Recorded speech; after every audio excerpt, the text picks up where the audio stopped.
And the reason why I think that's important to show is because you kind of want people to feel like, okay, um, like because the number of items that drop aren't really increasing, you need a way to see on the screen when something drops, like how valuable is the thing that I just saw. And so showing those tiers on the res also really has that effect of like, okay, like if you see like, five or How six are you today, man? T5 rares drop, you got a really good hit. Whereas if you see a bunch of like T2s, you didn't get such a good one. So that's kind of important, I think, just to get that feeling of being important. It's actually I'm just really catching interesting up on because this. I didn't get to we've watch been all of fighting it. so much this thing of like the way that you made a way you can make drops in an action RPG feel good is just by dropping tons of crap on the ground.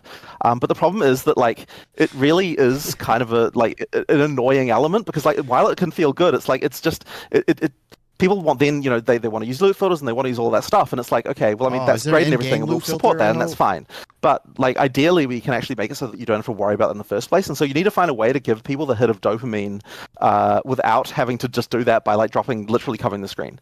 Now, I mean there's still room for like dropping a lot of stuff, right? I mean like we want to make sure the bosses feel like there's a good list of stuff there but it's like ideally you get that by the value of the items, like that the value of that stuff is really good. And I suppose on some Yes, but level item no. filters are even sort of achieving that Does anyway Griever, because you if do you're me a using a favor and filter tell to me if get the like you're not YouTube seeing very audio was much better than anyway, it was so the it other really is all night? about the value. So it's not like it's I'd impossible. We really just need to make sure that appreciate the that. game is doing that as a matter of course rather than Uh-oh. filters. Oh, is he Oh, dropping? sorry, He's did that. dropping Oh, out. you're good. We only lost you the last half second there. But Okay, all good. Yeah. so since you bring up the concept of loot filters, this was a question we are going to ask later. So I might as well bring it up now. Is that like official confirmation loot filters? Sounds like Yeah, are yeah, supported. yeah, yeah. Okay. Yeah, so they're supported in exactly the Take same 2 weeks. way they Oh were in yeah, because POE1. There's no reason for us to drop support. he's probably got to get all the info and like the database and all that shit put together. That makes sense. 2 weeks seems pretty quick to be actually. YouTube is a good value. My mic is low. All right. Something's not working. I thought I found a way to control the YouTube volume independently. But that seems to not be the case. Let's turn the mic up a bit. All right, I got my mic pretty much all the way up high. I may have to make some adjustments on my Rodecaster. I can't do that while I'm live. Let me ask you this. I'm going to now mute the YouTube video in a certain program.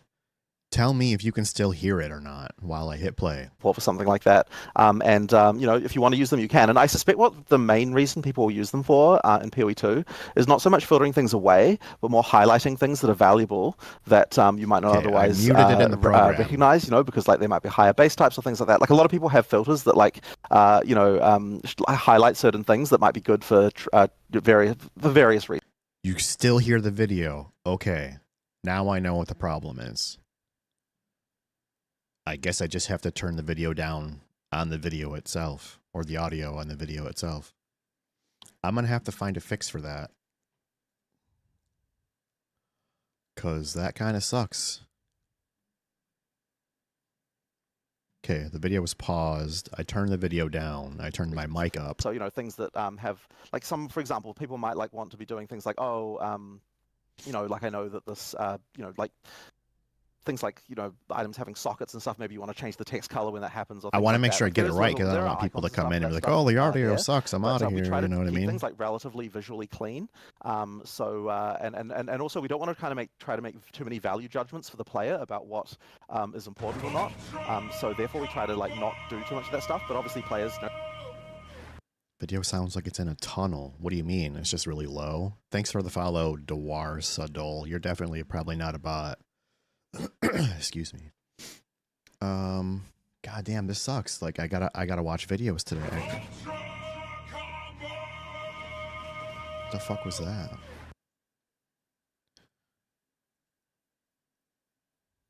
Desperate for POT. Yeah, for sure, man. It's muffled? What the fuck is going on? I may have to just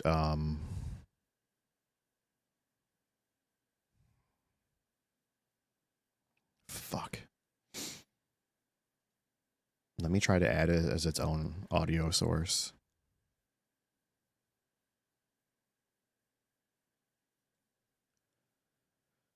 Okay.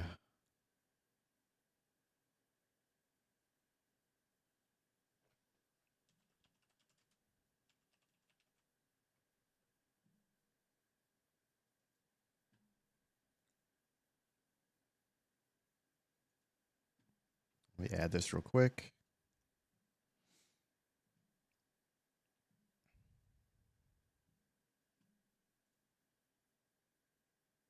It was better. I was just quiet.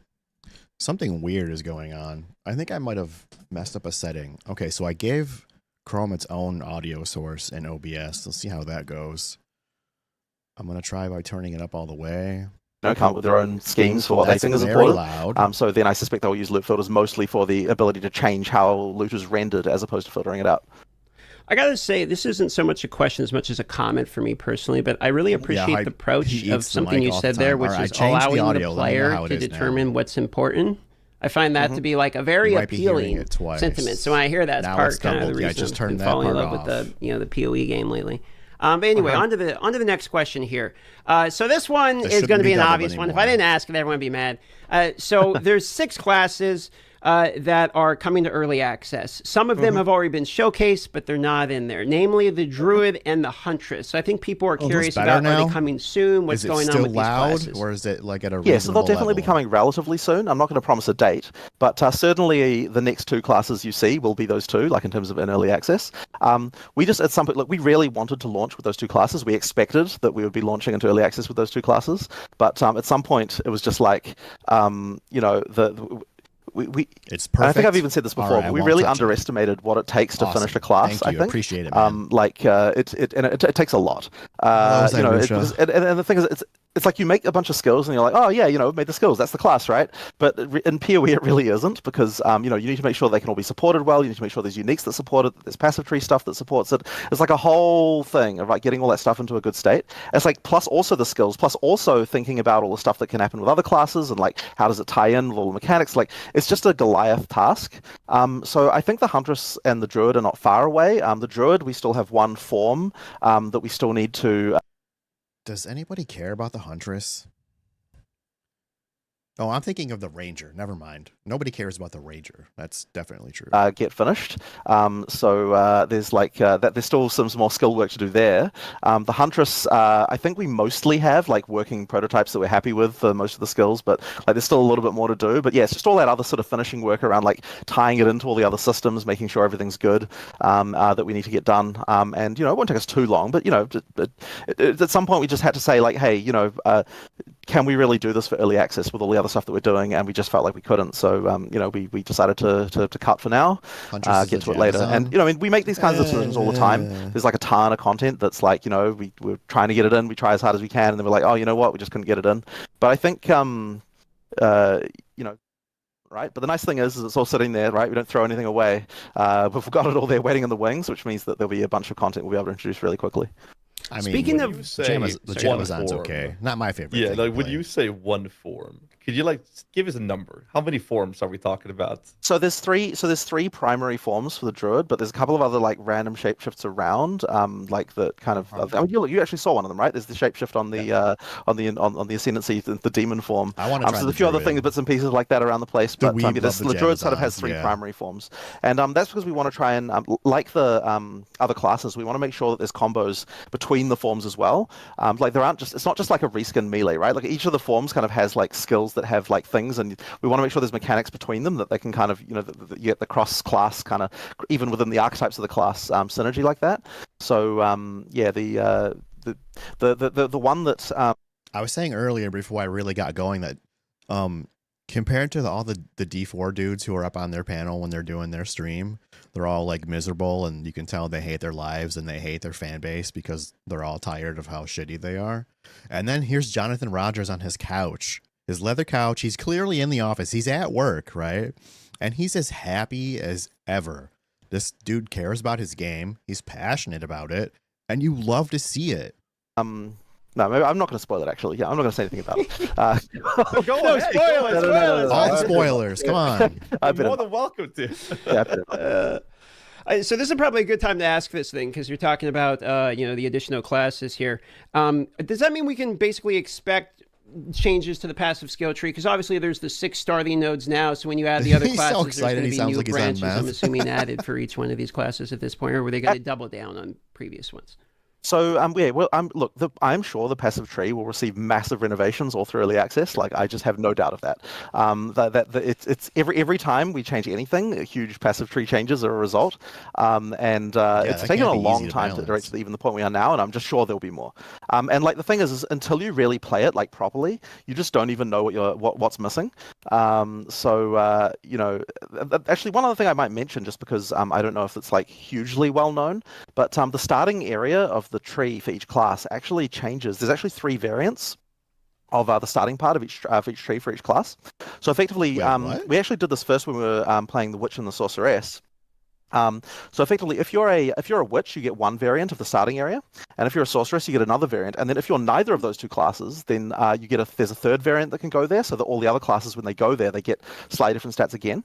The reason for that is because the initial reason we did the witch sorceress thing is because there's this problem that you have with where players, when they see a node that's got multiple things on it and one of the things does not affect them, people just really don't want to allocate a node like that, even if the values on it are the same as what they otherwise would have gotten. So when we first did this, when we had 1 variant for everyone, the witch sorceress nodes were like plus 8% or whatever minion and spell damage, right? And we found that sorceresses, even though a sorceress would otherwise get just 8% spell damage, sorceresses would just not take that because it's got this minion thing on it and they don't want that. So by having the trees be separate, it just sort of prevents that problem immediately. And the other thing it kind of also was just like, when we realized that we could swap those 2 out, we're like, well, hang on, we might as well have a 3rd variant as well for other players, because that will mean that there are some times when we have like balance things that are a bit annoying, where like we can't make a node for a class in the starting area as good as we want, because that would mean that other classes would all be incentivized to go there and take it because it's like too powerful, if you know what I mean. So effectively with that, we can like balance the because it's relatively close to get to the adjacent classes area. So effectively you can sort of just balance that so that it like kind of works a little bit better. So there's not going to be anything in the starting areas that you like don't like stats you just can't otherwise get, right? It's not going to be like that, but it's just more about like tweaking numbers and make a few cases like the sorceress and witch where we just have to make sure that, you know, for new player clarity, we can make sure that it's like just the stuff they're going to want and not the stuff for the other class. But as you get out of that, then they all become the same. But yeah, as I said, we'll be making a lot more changes as we go through too. That's what your wife says. That was a very in-depth answer there. I actually didn't know about the changing of the starts. That's yeah. I just figured something out about my alerts, and this is new. This never used to happen. It'll go off, say for the sub that just happened, it goes off, and like 60 to 90 seconds later, that same alert will go off again. That is a new problem that I have never experienced. I'm wondering if I have them doubled up somewhere. That's an interesting tidbit there. Okay, so you did mention, and you know I got to ask, because you said classes and content coming to the game. I am a notable Blight enjoyer. So, Blight enjoyer. I'm going to ask, can we hope? Can you tease me with anything? Give me some hopium copium that, maybe Blight can come to Path of Exile too at some point here. I need emotes made. Well, I will say this. Blight is a relatively easy league to add compared to some others. So when we're looking at leagues of like, here are some leagues that we can put in like relatively easily, that is one of the ones that would be relatively simple for us to do. Obviously, one of the reward system it previously had has now been moved to a different thing, which means that's a default emote, and I hate it. And we've got ideas for what we can do about that. But we've got monsters we can use for it. We've actually got a bunch of environment art from Act 5 that would suit Blight perfectly well. I'm not sure if have we shown any of that? No, I don't think we have. All right, yeah. Well, anyway, there's some stuff that we can use very easily. So it's the kind of thing that we could do relatively easily when we're looking to add new leagues to the game. So I'm just hearing Blight login. That's what I'm hearing when you're saying Blight login. Okay, well that's good. That's okay, guys. I have to go get a drink, and I don't want to waste anybody's time. So while I'm out getting my drink, instead of having an ad run while I'm actually talking and we're watching something, I'm going to run a 1 minute and 30-second ad while I'm getting a drink. That way I don't really waste anybody's time. So I'm going to do that real quick, and I will be right back.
is the ad done?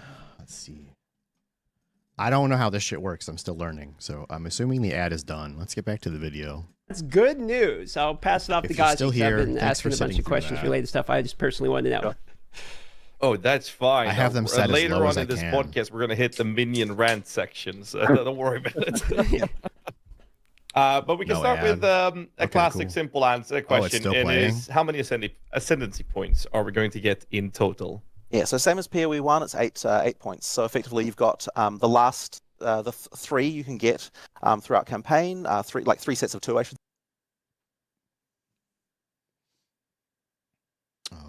I wish there was some kind of thing. Okay, so now the ad is done. I wish there was some kind of window that tells me if it's still going or not. I have no clue.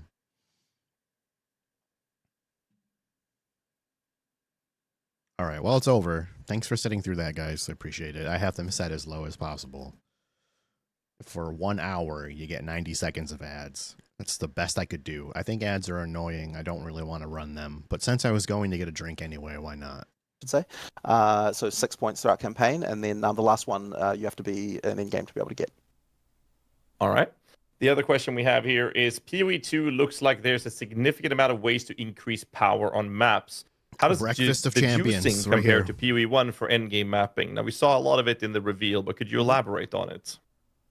Well, so first things first, we definitely want to make sure that juicing is still a thing, right? Like before we did our whole end game push. I think that in recent times, I think that would have been a big problem that we would have had, where there wasn't enough ways to juice maps.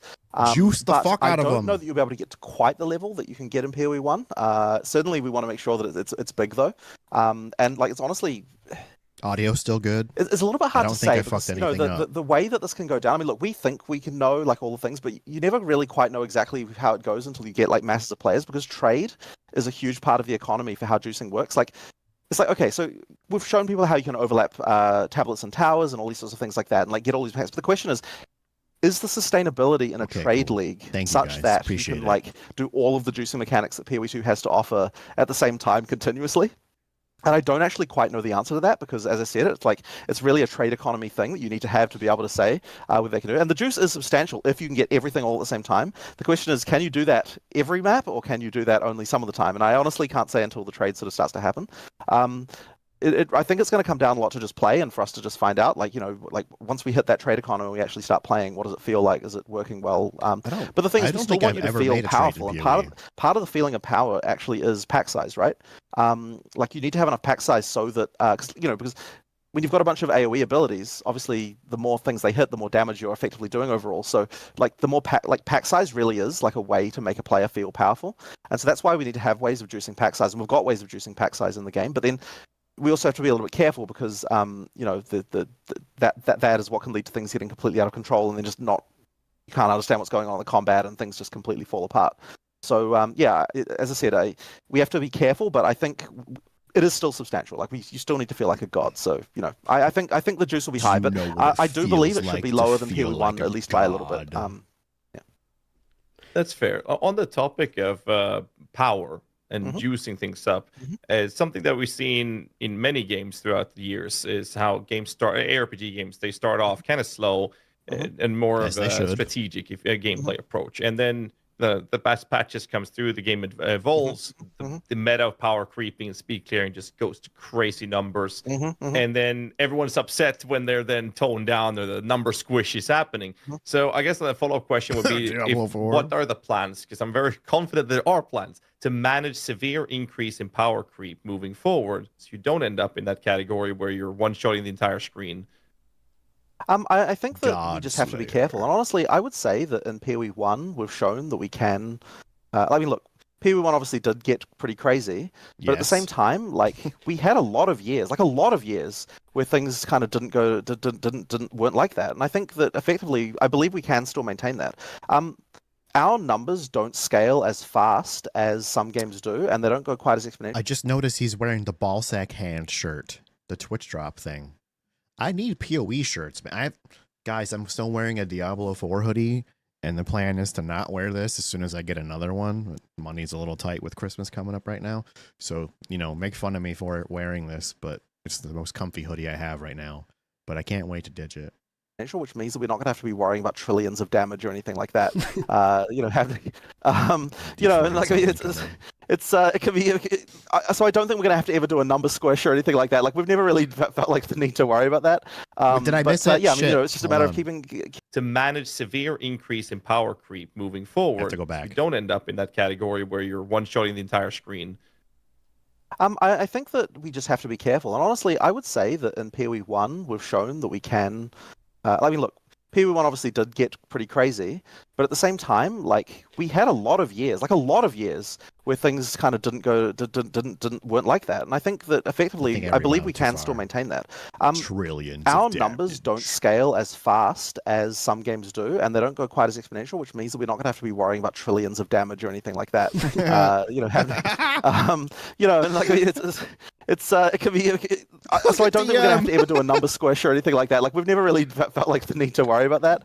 That's so good. Yeah, I mean, it's just a matter of keeping on top of it. And there are certain people in the company who just are just very careful about stuff. So I mentioned Rishi a couple of times. Like he's kind of the one who does most of the work for the item system and so on. So he's DM's he is definitely so a force amazing. of conservativeness when it comes to when it comes to like making sure that things don't go crazy, and so that's really good to have because it means that like me and Mark are often the ones being like no numbers high, and he's like no keep them low. So I think together with that we kind of come to some kind of medium ground where we don't get things too out of control. Yeah, as I said, I think that it's just a matter of just being careful. Do you think Jonathan Rogers and his team sit around and they play Diablo 4 and they're like, oh, this is dog shit. We're not doing this. This is so easy to beat. This is trash. Our game is going to be so fucking good. Do you think they play Diablo 4 and they just laugh at it? I think if they actually sat down and played D4, they would actually probably laugh at it. I think that happened. Careful. One nice thing that we also have is the league format that we have is that we get to add power, and then at the end of the league we get to decide, like, was that too much? Can we take some of this away? Do we want to keep it? That kind of stuff. Like that's a very important tool. So we kind of never really probably, yeah. It means we don't have to commit to things in the same way that the game that didn't have a league type process does. Because the expectation from players, and I think this is almost sort of a community thing. The expectation from the community is not necessarily that all the content that we add is going to stay added. And I think that's a really important factor to have an understanding of in a game community, because it just gives us so much more ability to make decisions after testing them. It's funny, I say that as if you just test all of your stuff on the players, but I mean to some extent that's true, and because well, hold on a second, wait, have all your players test the stuff. I don't know how I feel about that. Some people are going to say that the early access is paid beta testing. And I do not agree with that in this situation, only in this situation, because most of the game is finished, right? Most of it is finished. It's 80% finished is what he said, if I remember the number correctly. We're not paid beta testers. I have seen comments about this on YouTube. You guys are excited to paid beta test this fucking game. No, you dumb shitface. It's 80% done. We are still testing things, probably such things as the server capacity load and that type of thing. We were definitely paid beta testers for Diablo. That game was not finished at all. I would say the game was probably just functional enough to be released on an Xbox and PlayStation 5 because they have to pass certain requirements and certifications to even release on a console. So I'm guessing D4 was only at that point, and that's when we started to play it. And then that was just the beta, right? The early access beta part, the beta test, which we paid for. One of them was paid for. The other one was free. Yeah, this is not paid beta access. I'm tired of seeing that comment on YouTube. The people who are saying that are troglodytes. They're room temperature IQ, and they're dumb. You can do all the testing you want, but you never really know until the community actually get a chance to play with it. You see what kind of stuff comes out of it. So, yeah, I mean, on some level, we really are testing the stuff on the community, and it has to be that way. I just don't know of a way, no matter how many QA testers we throw at it, I don't think we could find every single possible level of... It's impossible to do that these days. These games are so fucking huge. You can have a QA and a test team, but the games are so big, you'd have to hire thousands and thousands of people, I would think. I don't really know how it works exactly. Room temperature IQ, that's right. There's lots of those people floating around the internet. In fact, I would say 90% of the internet is room temperature IQ people. Then you have us cool 10% who know what the fuck we're talking about. Power that can come out of something like that. So yeah, like it's just nice that we have the ability to say, you know what, this thing here, we're going to put it back in, but we're going to nerf it, or this thing here, just it can't exist. Like it interacts with too many other things and is too broken. It's really nice to be able. Keep in mind, this is early access. It's not an official release. So if he wants us to test some shit for them, I'm all for it. Nobody's forcing us to pay, and it's not. I don't know how to express it in the right way, but it's not the same as it was in Diablo. It's just not. Be able to say that. Fuck Diablo. Kind of a random question I have due to the use. You mentioned this in I think it was the Ziggy Q&A afterwards, but that the early access server is going to be maintained. So meaning you're going to have leagues, separate, but then the OG one will go back there, and that is going to be separate from like the Eterno or core server as well, right? There will be an early access one. So a question for you I have then is, the early access characters, one, I'm assuming you can still, play them, et cetera, on the server, and two, can you still create characters on the early access server afterwards, or are they kind of grandfathered in and make sure you have all the characters you want for the You're going to migrate, server? right? I think we probably won't allow you to create new characters there, just because.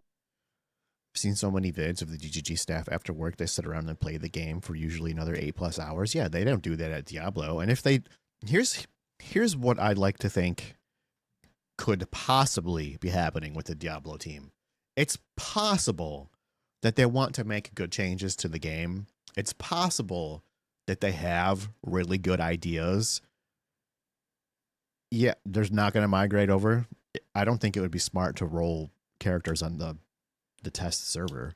It's possible that they are doing all this stuff and then Big Rod shuts it all down because he wants his game to remain as casual as can be for sales purposes.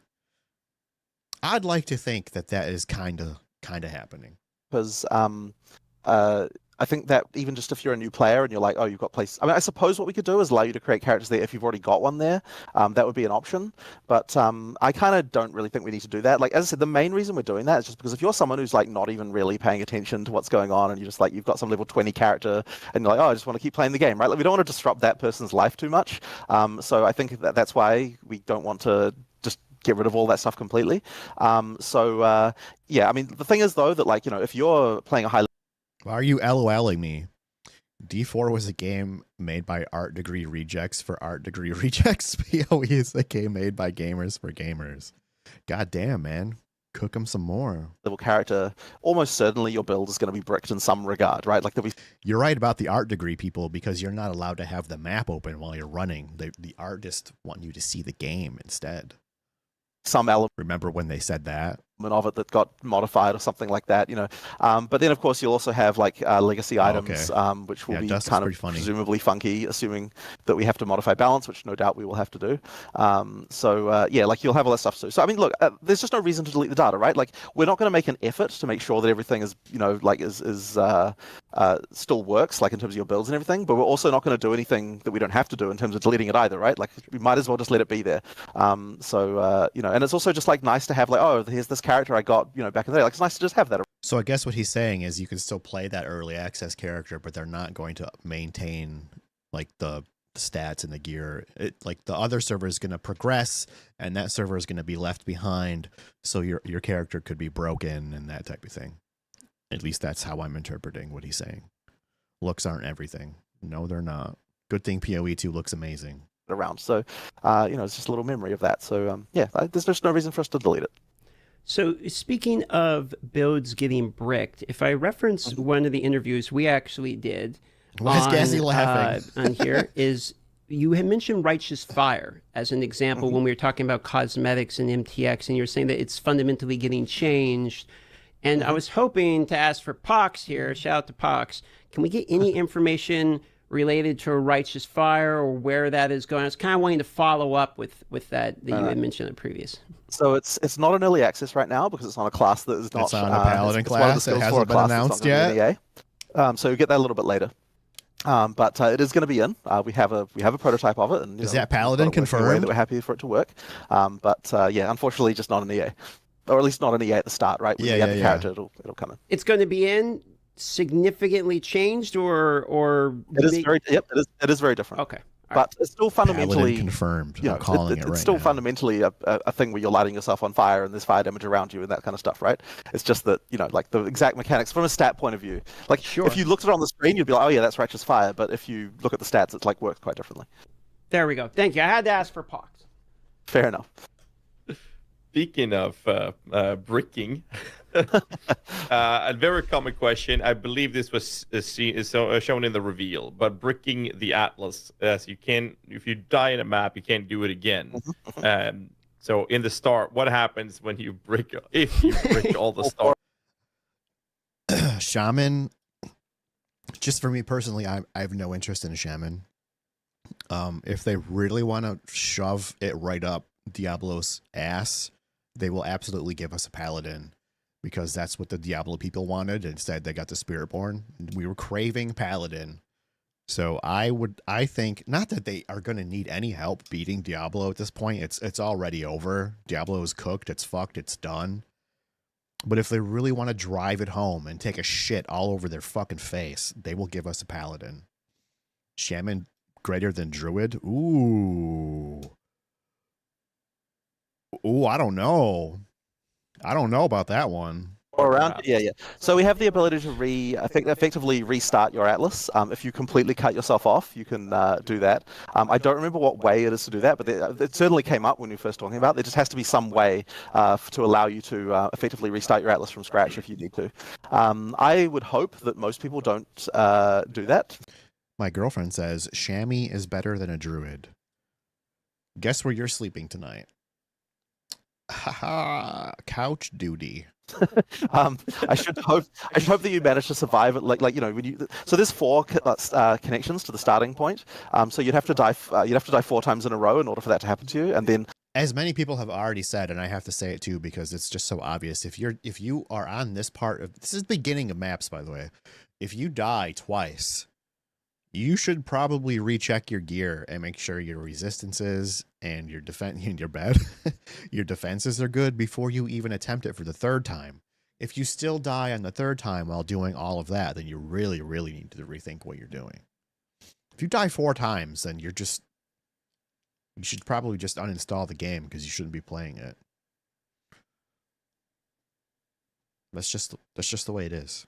If that happens, it'll automatically re-roll the Atlas, so you can kind of just try again immediately.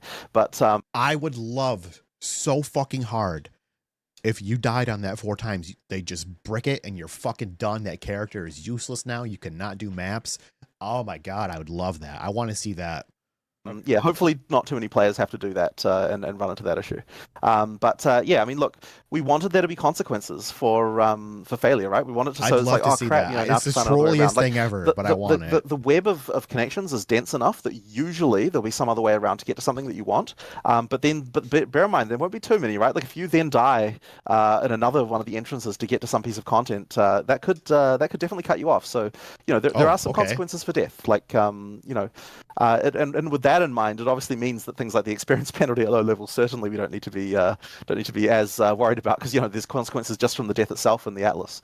But yeah, you know, I think it's just the other reason why it's also important to do that, by the way, is because of the fact that you can fail a map. It means that the things that we can have on the Atlas can be more valuable, right? Because if we have things that you can just try again, then you've always got these problems where, like, okay, if you go into the map, like let's say you wanted to have a map and it's just full of chests that you know drop stuff for whatever reason. Let's just say we want to do that, right? It's like if the failure, it really has to be that you can only enter that map. You can only create that map one time, because otherwise, you know, like at what point do you say, well, the map is completed? Like there always has to be things, like there always has to be some kind of condition like that. So by effectively just having the rule of like a map can only be created by you one time, it means that, the valuable stuff we can put on there, like monsters and things like that. Like if you could have mods on the Atlas that are like, increases the number of rares by a ton, and that's fine because you know that you don't have a situation where someone just kills half of them and then dies on purpose and then goes back in and kills them again. That kind of stuff. Like effectively, like that's the kind of exploit that we're trying to avoid here. Wow. And so it just allows us to have much more valuable stuff on there. Give me 5 we do, bits. by the way, there's have a hype bit of train this problem started. Holy fuck! About, like, because you can respawn at checkpoint at any time, and so we have to be really careful about this stuff because I mentioned before that at the end of dead ends you'll get rare chests. Well, if you can set it, like we had an exploit before we fixed it, where like if you get a checkpoint that's close to a rare chest, because it's at a dead end, you can die on purpose, respawn at the checkpoint, just open the chest again and again. And so. Yeah. So effectively, what we have to do is make it so that when you revive from a checkpoint, all of the things like chests and rare monsters, I'm gonna have to read they have to stay dead, popping off twice. Even if you opened them or killed them after you did the checkpoint, for the next version until you recreate the map and do it from scratch again, because that stuff would be exploited if you were able to. To not save that after you died. So there's like a few little things we have to worry about with the checkpoints for exploits of that, but thankfully in maps you don't, because there's no, you don't have to worry about that. I need a third monitor. I have a follow-up to that because I felt like when I tested the campaign. Now the game is very different from when I play tested it last time in LA, and there was one mechanic, and I kept saying gearing and getting skill gems. It felt so good. I felt like I always were given the tools I needed when I was progressing. And I had no idea about the mechanic till you told me at the event about this loot table rare that randomly was generated in the area, and if you didn't kill it, that would be available in the next zone to give you like an appropriate flask. So I'm guessing that feature is also for there, so you can't farm that. I'm guessing, but a lot of people don't know about it. So maybe you can elaborate on it. Yeah, so effectively what we've done in the very early game in order to make it so that to guarantee a certain number of skills and things like that is that there's a couple of encounters where if you fail to find the encounter in the first area, for example, then when you go to the second area, we will drop the item that you would have gotten if you'd found that first encounter, just to make sure that if you didn't run into this, but you did run into a later one. Thanks for then we can forward that on to the next area, and then we do that like a couple of times with a few different encounters.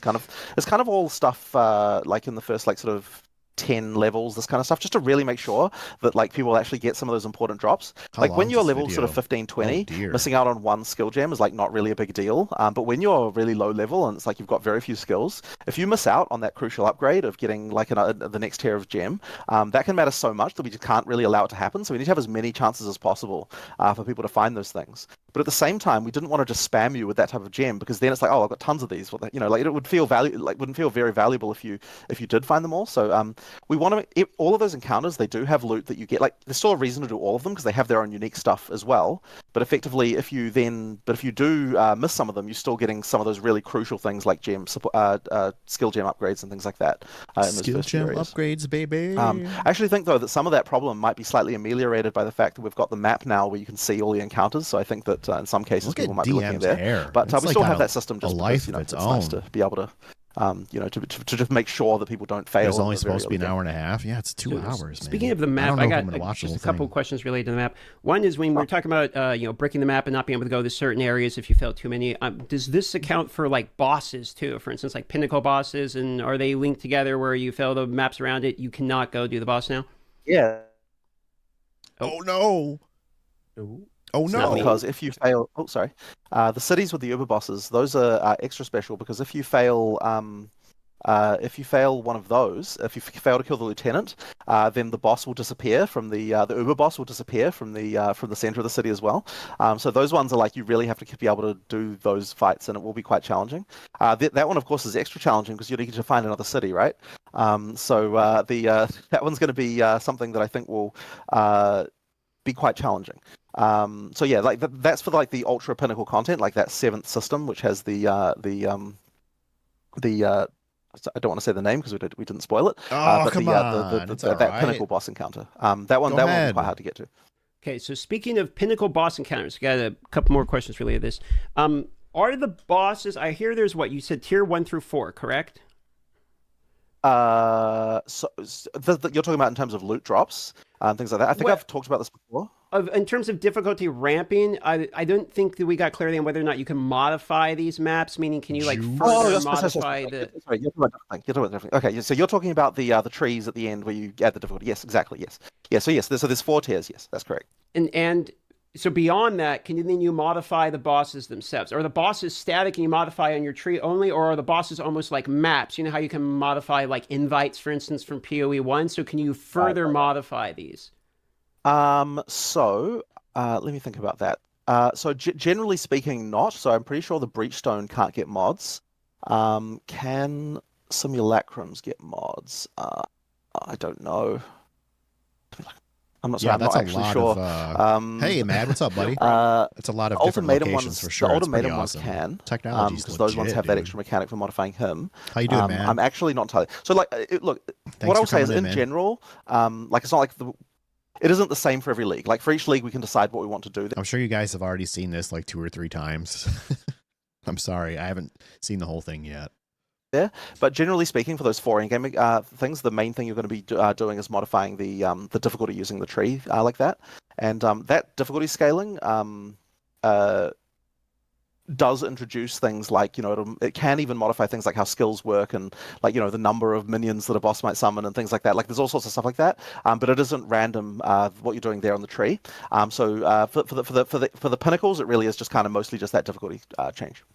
Okay, got it. I think the reason people were asking is they were wondering if like there's a hardest baseline challenge where it's like this is sort of a baseline you can use on can you clear the hardest content. So people were wanting some clarity on that. For the pipe burst over the weekend, was it in the basement?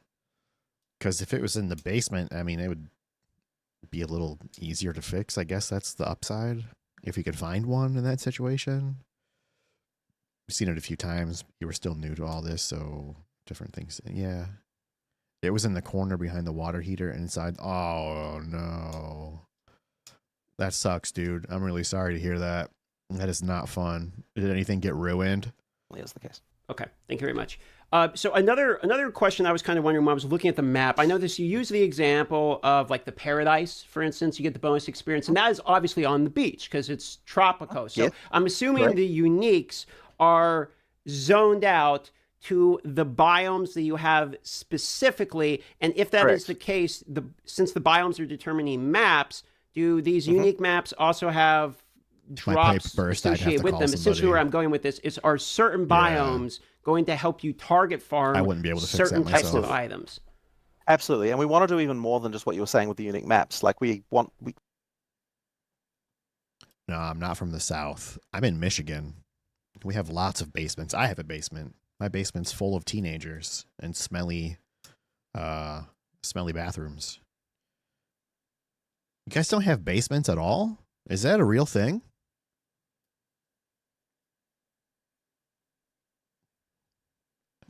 Am I really that naive? You guys don't have basements? Like, we have just certain like this map has got this theme and therefore it can drop more of this item and stuff like that.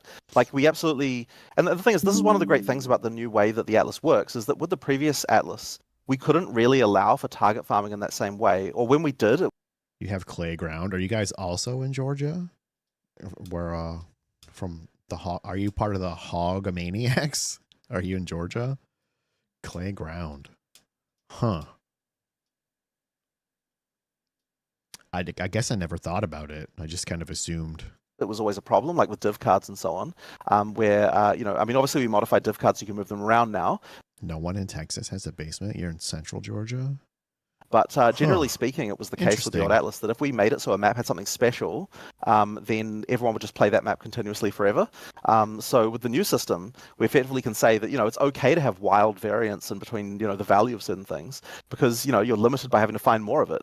And if you happen to know that the thing that you want spawns in desert biomes, and then you're using towers to find those desert biomes, and then you're looking around, okay, like finally, I'm just going to go through all the deserts. You can absolutely do that.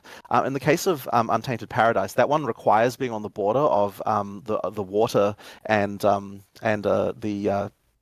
a forest. So only forests next to ocean, I believe, will cause that map to spawn. And then, like, we can do other things like that as well. Like, we can have special spawn conditions about, like, when you get this and this, that's when this can spawn. And so that's like a way that we can kind of like fiddle around with the rarity. But also, if players learn these things, then they can know what to look for when they're exploring the map, as far as like finding that stuff as well. So that can be a bit fun. So I'm assuming that's going to influence things like racing, et cetera. But another question I had then is, does that mean that the people's individual map, because you said it's infinite, it's generated, et cetera. So does that mean each person has a completely random different starting point? Like, for instance, maybe I'm more prone to find Tainted Paradise, sooner than a different person? I mean, it is certainly true that you can roll well on certain things. Like, there's nothing... Jesus Christ, Dust Reaver is giving me a history lesson. Wow, that's actually, I didn't know that. Yeah, I'm up in Michigan. We have basements pretty much everywhere. Home ownership can really suck. Yeah, that's absolutely fucking true. Limiting the fact that you could find 5 Untainted Paradises near where you started and another person couldn't, right? But I think the law of averages will every just once mean in a great while, that in general it kind of ends up averaging out to the same kind of thing. Sure. I like. It is an interesting point that you make about racing, because it does mean that if you're looking about the race to 100, it is possible for one person to get luckier than the other as far as what maps spawn for them. But then by the same token, it's possible for someone to get lucky on what items drop for them or some other one of a million things. So the longer you play effectively, the more the law of averages happens and the more kind of it just comes down to play skill rather than randomness. Ultimately, everyone gets a different experience there. And when you reset your, when you do the thing where you run out of where you no longer have any nodes to explore, by the way, that does change the seed of your atlas. So you get a new random layout as well. So that's just worth mentioning. Once I remember what landlord. Yeah. So you can actually re-roll that, and landlords can be real dicks by dying 4 times. Well, yeah, but I think there might even be a way to do it without dying. I'm not 100% sure on that. I can't remember what the way to trigger this was, but yeah, that is the thing. Okay. So Atlas rolling meta coming up soon. Yeah, but here's the thing, right? Because we made sure we did think of the one thing of like, you're not going to get an Untainted Paradise within the initial fog of war that you can see when you first enter the Atlas. So we don't allow that special stuff to spawn right in that first circle. So I do have one follow-up here before I send it over, guys, really, because I'm just kind of thinking based upon this concept. So if there's certain biomes that are going to spawn certain types of unique maps, and maybe certain biomes are more prone to certain type of item drops, etc., but the maps themselves, I can't take that Untainted Paradise, put it as a consumable, and then trade it on the market. Does this mean you're expecting much more social play, where it's like, hey, I found this unique map, who is expecting this unique map, and having people actually looking for other players that their particular, atlas has the maps that people are particularly looking for? Is this something you guys are expecting and planning around? Or? I think it could definitely happen for sure. As for whether that's good or not, I guess we'll find out. Like, it's really sort of hard to know what the sort of social dynamics of something like that will be. Sure. But yeah, absolutely, it's something that I have no doubt will start to occur. And the concern with this stuff is always, do you start to get the name of the server of the thing is of the Discord server that's incredibly infamous is slipping my mind right now. But there's an infamous Discord server where people do trading for things like that, and so there is a concern that it's like, I'm effectively trading access to something like that for out of game, which is always a concern. But I guess we sort of decided that we were sort of hoping that it doesn't end up going that way. And we were so excited to sort of change the Atlas over to this method that this is just something that we decided. You know what? I think we're willing to take the risk on that one.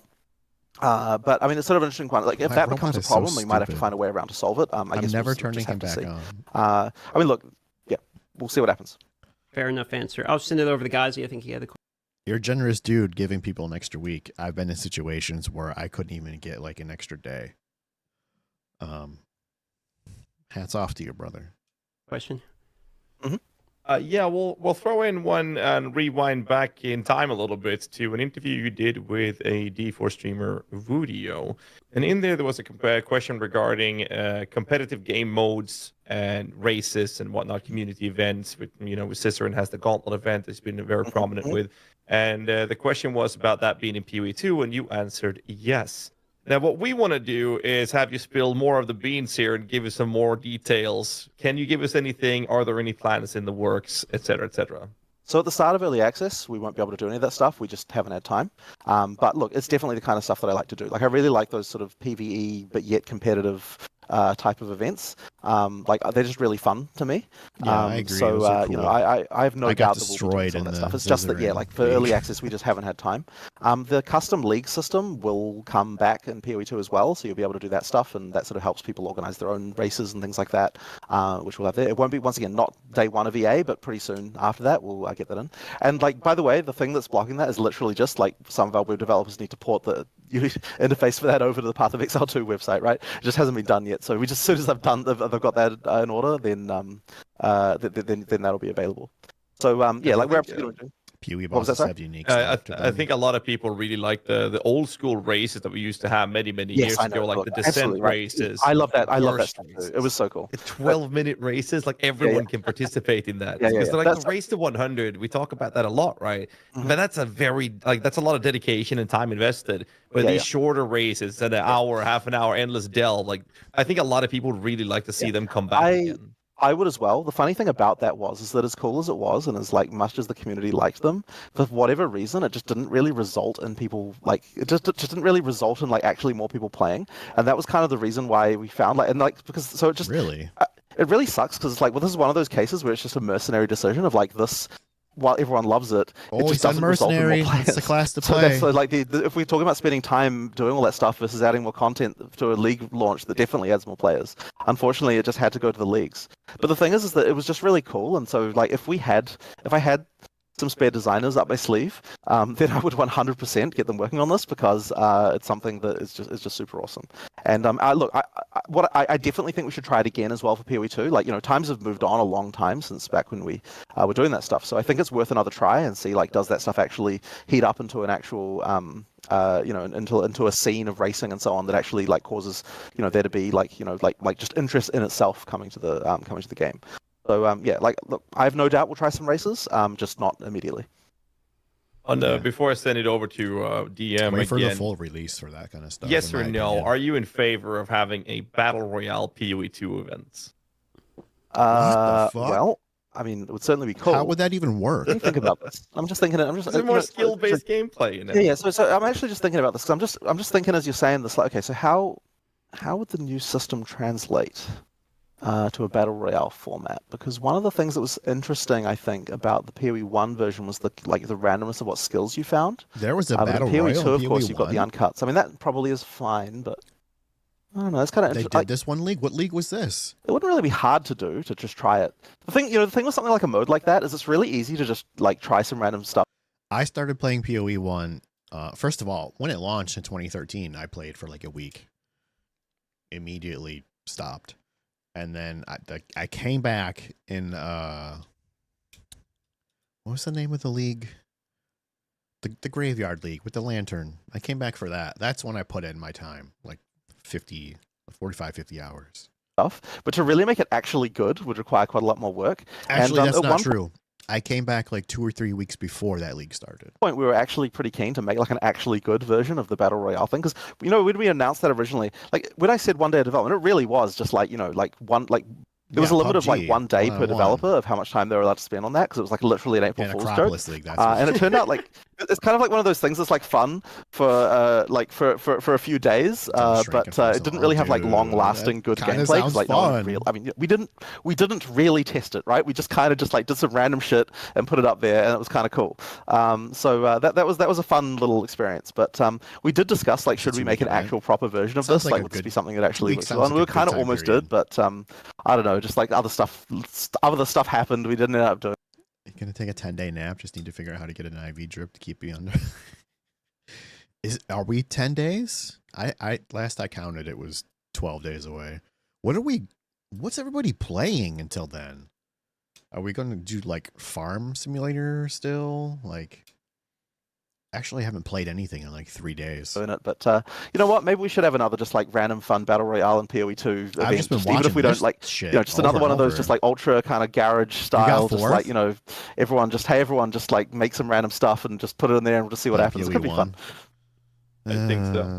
I used to do way more, like way back in the early days of POE1. I used to do just like way more rando stuff like that. And I really enjoyed doing it, but for various reasons, like it's kind of like, I don't know, like, it's never really, like, man, I find this so fun. So, a random example of this is, I was like, okay, you know what I'm going to do? I'm gonna have a level 1 DPS competition. So we had a competition for like, what is the character that can get the highest DPS at level 1? And then what we decided, I think we gave. I hope everybody is prepared for launch to be bad. Like, if you guys think there is not going to be server issues, you're huffing the copium. Now, we can be optimistic and hope that the servers are completely smooth and there's no DCs, there's no gigantic fucking queue. Ooh, buddy. We may not even get to play on launch day. I hope I'm so wrong. I hope they're like they address this. Oh, okay. Where's that part at? Because I work in server infrastructure. I know how it goes. Yeah, so I'm not sure if you're saying I'm wrong or you're agreeing with me based on that response. But I'm guessing you're agreeing with me because we've all seen regular launches go real bad. And this to me is more than a regular launch because people have been dying for this for a long, long time, around the 2-hour mark. So I have another hour left. Yes, I think it's going to be rough. I optimistically we'll get in and it'll be very laggy and there'll be some DCs. That's me being optimistic about it. In reality, I keep clicking my pen. In reality, I think there's going to be queues that are just astronomically long, and streamers are going to stream the login screen for hours and hours. Away, like, we're like, okay, if whoever wins this, we're just going to give like a T-shirt or something. There was just some random like prize that we were just going to give away, I was like, man, this is really smart because like if you use other characters to like rush your level 1 character, but then make sure they never get any leech any experience, then you can like get all the quests and like get all of the like passive points that you can get when you're level 1, and there's like quite a lot you can do. And it's like then it's like, okay, what's the minimum amount of experience you can possibly get by killing the mandatory bosses, in order to get the quest flags? It was like all these like little things. I was like, man, people are gonna have so much fun with this stuff. And then we got all these like kind of negative reactions about it, of like people being like, oh, you know, you have to cheat, you have to multi-box to do this competition. Like, there's like, are you saying you're endorsing doing this? And there's like all this random stuff that the community kind of reacted negatively about with this. Because I guess they were kind of feeling like, oh, you know, like some guy who's like willing to spend all this time and like find the best level 1 item is going to be the one who wins it. And it's like, well, yeah, that was kind of the point, right? Like, I was hoping that a bunch of people would, like some random like total basement dwelling people would be like, you know, I'm going to spend like frickin' a week on this and like find like what the best possible way with like all these steps is going to be, and then that person will get a prize, right? Like, it's just a completely out there thing. You know, that is what happened. But for some reason, people got angry about it, and I was kind of like, you know, I guess I just don't understand. Like, to me, that's cool. It's like, it's not like this is some big feature that we worked on, right? It was just a random idea I had. So like, I really love doing that kind of stuff, and I feel like they're working on software. You know, like it would be cool to do more of that, but it kind of requires, I guess, a certain mindset. I wish there was timestamps on this video.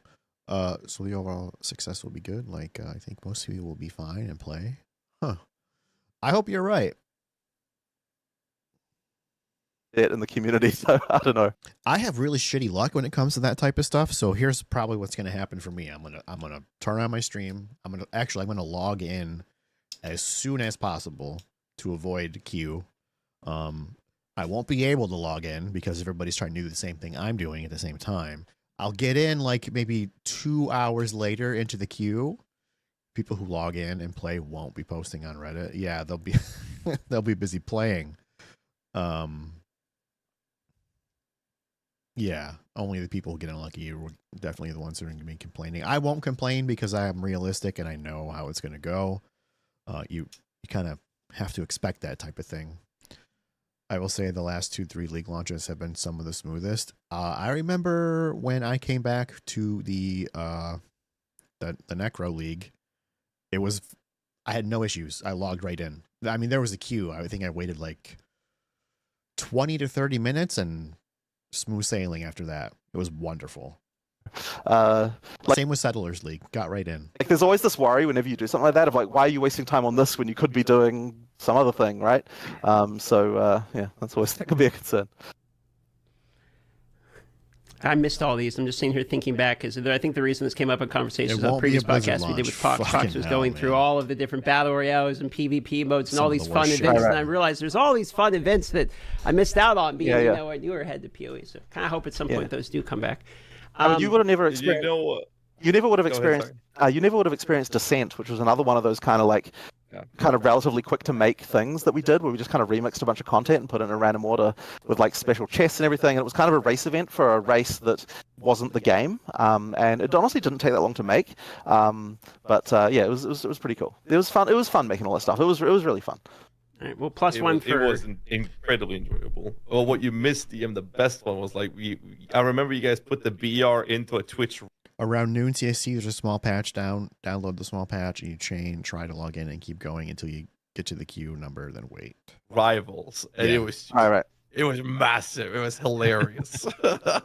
Well, +1 for minigames coming in the future. Something that I didn't... I've only been around for 2 of their I launches. I didn't see it in any of my early play tests. I didn't see it in any of the interviews or any of the footage you guys showed. Gym quality is obviously a thing. We have like Gym Lean Legionnaire, for instance, showing you a +12. The quality, obviously it's scale, not support, was a difference made.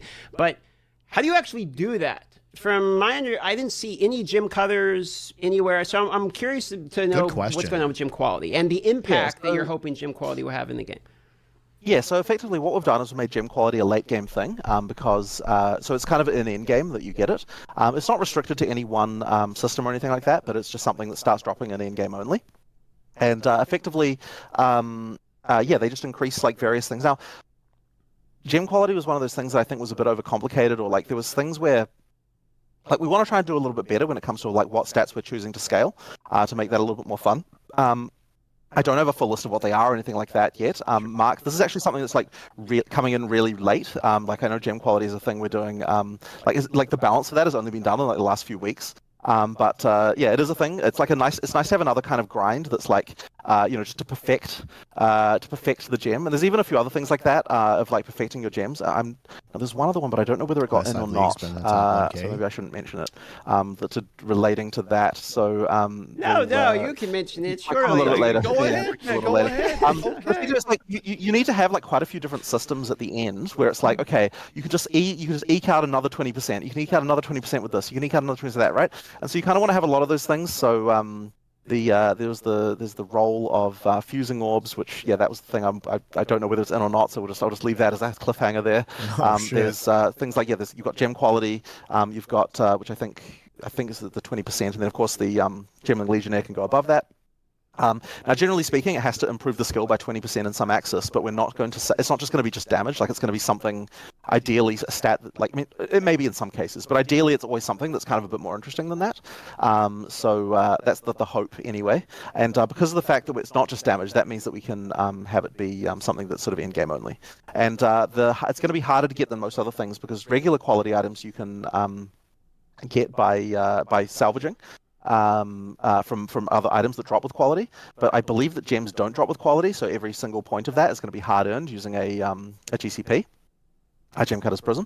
That'll kind of be one of those just final grinds at the end game of like getting all of those, getting enough of those, I think that should be just one of those extra things. Answers that. So speaking of skill gems, there was one other skill gem that we saw teased one time and then wasn't talked about again, which was mounts in particular. Is going to the Ranger, right? We saw the Ranger, but two questions here, which is, are there more than just the Roa mount, and are mounts more than just Ranger? Can I be expected to be a Titan double-fisting two-handed maces swinging off the back of a Roa? Unfortunately not. The Roa, I should say, is a Ranger. Well, no, I mean it's not Ranger only, but the bonus that it gives is the ability to fire while without slowing down. Only bow. Only like arrow skills are ones you can actually fire off the back of a Roa. So anyone else could ride it, but it's not going to give you any advantage to do so because it's just like the main thing you're getting is the ability not to slow down with arrows. It's not like some larger system really. It's just like a thing we made for that, and we just thought it was cool. Because the thing is, we don't want mounts to be like faster So the reason why it's faster for the ranger is because she just effectively gets to not pay the penalty of slowing down while shooting. But we don't want mounts to just be faster than running in any case, because if we do that, then it's like the whole different gameplay consequence and like that we don't want to have to deal with. So effectively, that sort of limits the number of things we can do with a mount like that. Now, I think it'll be cool later to do more mounts for more things. Like, I'm sure there's ideas that you could have that would be cool. But for at least for the time being, that's the mount that we've got, and we won't be. I am hearing, for the sake of roleplay cosmetic Andy, I do get to at least sit on the mount and walk around in town or something like that. Want. Okay. Sure. And we could probably make some cosmetic mounts as well. Guys, that were the same. Is there an RP walk button in PoE? Like there is in WoW, where you can just walk slower, walk like an NPC? I don't think that there is. I could be wrong.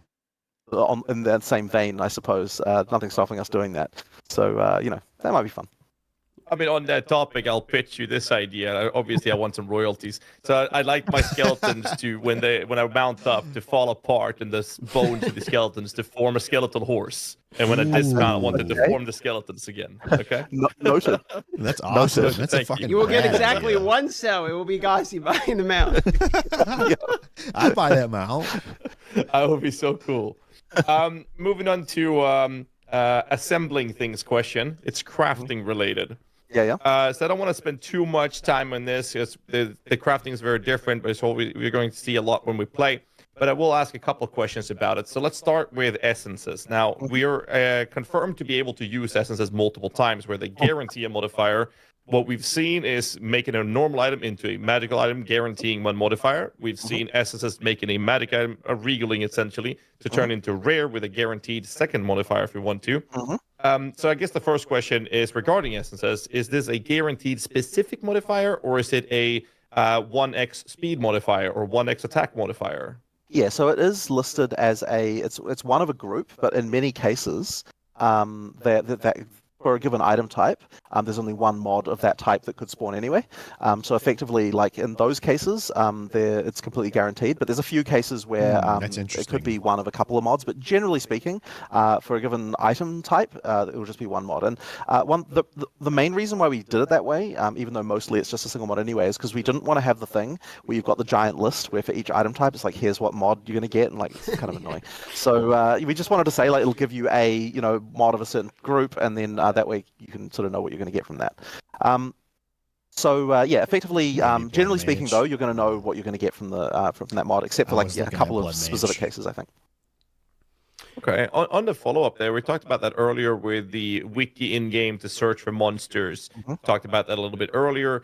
I guess another question in similar fashion for crafting, is there any idea or desire or even plans to give us the tool to look at the tooltip in-game of seeing these are the modifiers that can be applied to this item? Please. To avoid, again, having to go to third-party sites and tools? Please. So we actually were going to have... so I'll give you some... Okay, so at the event that you even went to, DM, there was probably... You might have noticed the crafting bench that we still had in that version. And that actually got cut. And so what that was going to be was, not only was it a crafting bench, but also it effectively served as your as your encyclopedia of mods, because you could see when you put an item in there exactly what mods could actually go on it, because the user interface not only sort of had the crafting thing, but it also had kind of like the like, here's the mods that can spawn, and like, sure, some of them. Why would they cut that? I don't want to go to a website. That's another thing I didn't really like about POE1, is that I had to go to third-party websites even to trade. They're grayed out because you can't you can't craft them on this item, but you could at least see what they all were. So we actually kind of were working towards something like that, but the problem was that the crafting bench had all sorts of issues, which, I mean, I could go into if you want, but like but suffice to say, the feature got cut, and so now we currently don't have something like that. And that's a bit of a shame, because I do think that being able to see that stuff in game is good, and like we were actually doing something useful with that. So it's possible that we might bring something like that back a little bit later. Like we did a bunch of UI work to kind of get this to be the case. And I do think that it's good to have that stuff in game. It's just that we don't currently have that for mods. That's a bit of a shame. Not to dive into... I mean, that sound... you want to go ahead? Sorry. I was going to say, not to dive into the reasons for the cut of the crafting bench as much as to, do you still expect it to come, or is it a decision like we shouldn't have this in the game as much as like it's not ready technically, there's bugs or something, it's like a to be determined, or is it like nah, firm decision? It was a design problem, not a technical problem. So I might as well just go into it, right? Might as well just go through the whole thing. So effectively, we had this whole. So during betas, actually, we had a lot of feedback all the time about people saying, "I don't have a way. You're not giving me the tools to fix the problems that I have with my build, right?" And the type of player that we were getting that from a lot was POE1 players, right? Because they're used to the crafting bench, and the crafting bench absolutely is a way to be able to fix problems with your build. So the first way that we this is why it's 2 hours, this question right here.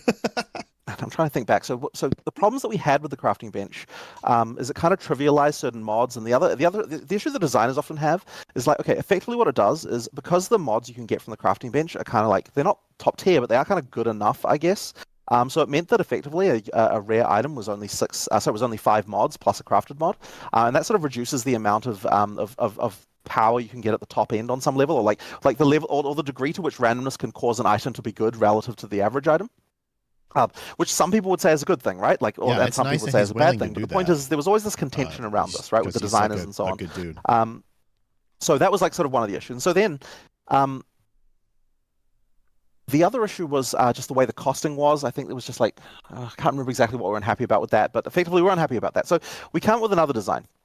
And the first design of it was, what we're going to do is we're going to say that whenever you get an item, you can salvage a mod off an item that will destroy the item, and then you'll get some kind of juice of that mod, or like maybe some kind of essence or something like that. Like, effectively, you'd get some kind of amount of. Okay, if anybody watching is good with emotes, I would like an emote that has me making some ridiculous face, and juice just going right through me, juiced, like something for that mod, and then you would build up to the point where you can then put that mod on another piece of gear. I love when they say juice. We I don't know what it is. Tried this out, and the problem that we were having is that if we tried like 5 different ways that this could work, in terms of like how it could work, and generally speaking, there was always this fight every single time of like, if we make this like easy enough so that players can easily do it, then the designers start to get unhappy about the fact that items are becoming too trivial, like we're not happy about this, like all these sort of issues like that. And if we make it so that the players, so that the designers are happy, then the players are like, this is just busy work and it takes me forever and I have to salvage all these items, you're making me make decisions, and there was like all sorts of things that the like players were just not very happy about. Like, it just didn't feel fun to actually use. Like, I actually was never really happy with it in terms of just the user experience of using it. I have no talent. So we throw back this way. So we had built this whole thing, and like we balanced it a whole bunch of different ways, and then I think we were a bit too close to the issue, because the other thing that was happening through all of this was like, like Mark often was like, oh, what if we just didn't have the crafting mesh? Like, can we just not have it? Like, the item system does work. Like, there's all these complaints, but but maybe we just don't need it. And I know that Rishi as well was kind of like, yeah, I prefer. He was like, I prefer not to have it, but then like if it works this way, then I am okay with having it. And it's like, no one was happy. You know what I mean? Like this is not a good thing. You have to go outside. Oh no. I said the O word. Oh shit. Can you guys see my dogs? There's one of them. Link, come here, buddy. No, you're Ripley. You're not Link. Link, come here. Link. The husky. He's got to go potty. He's old and crabby as fuck. Juice! I'm going to let my dogs out real quick, guys. I'll be right back. Sorry. I'll be back in like 2 minutes.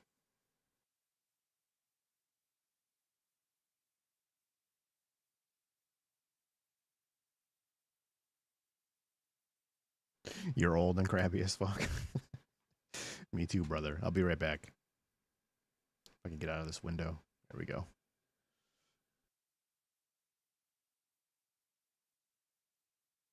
How about some music while I'm off on my little adventure?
Okay, sorry. Dogs are good. Ooh, a link. What is this? Hey, Willie.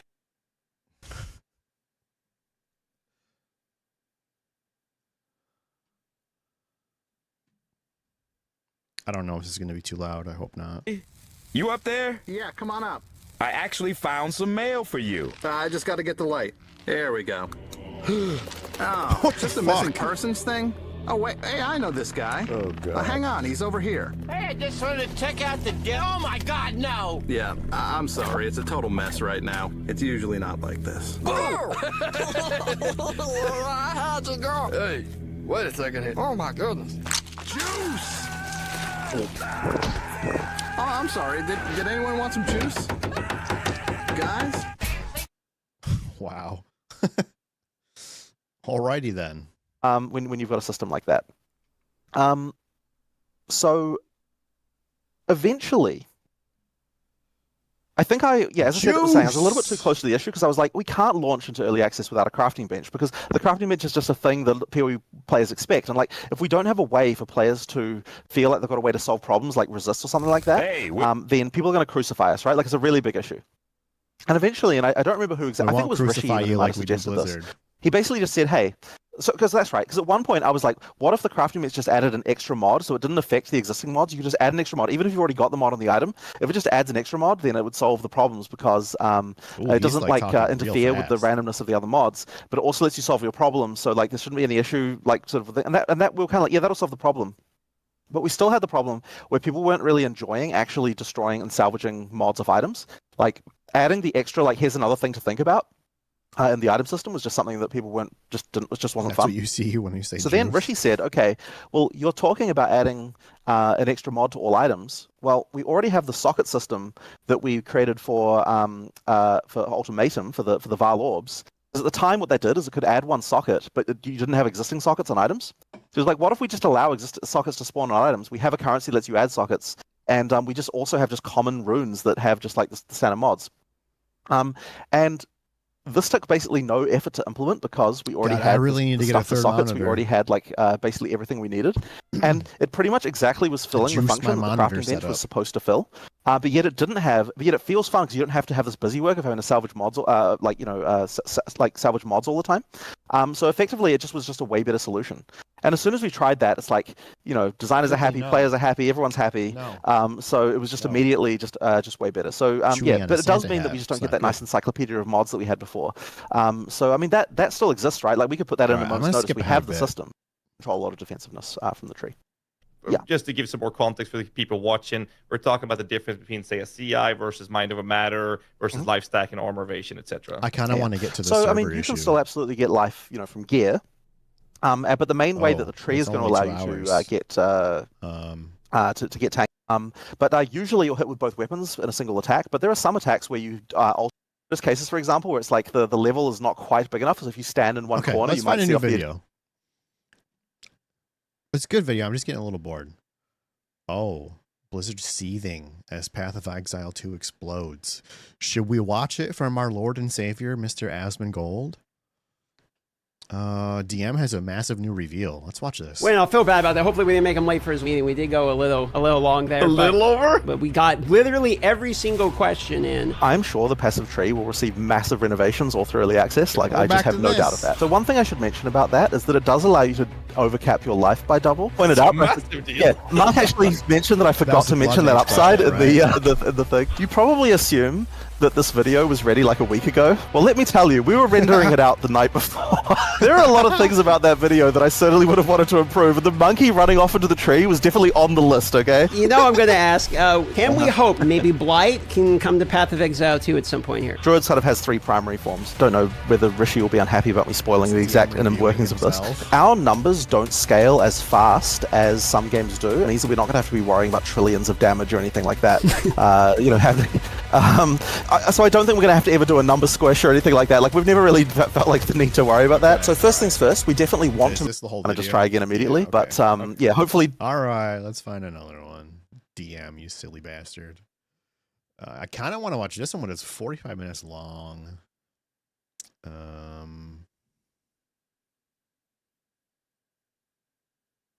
Number squish. I should have queued some of these up before I started streaming. That would have been a pro move, right?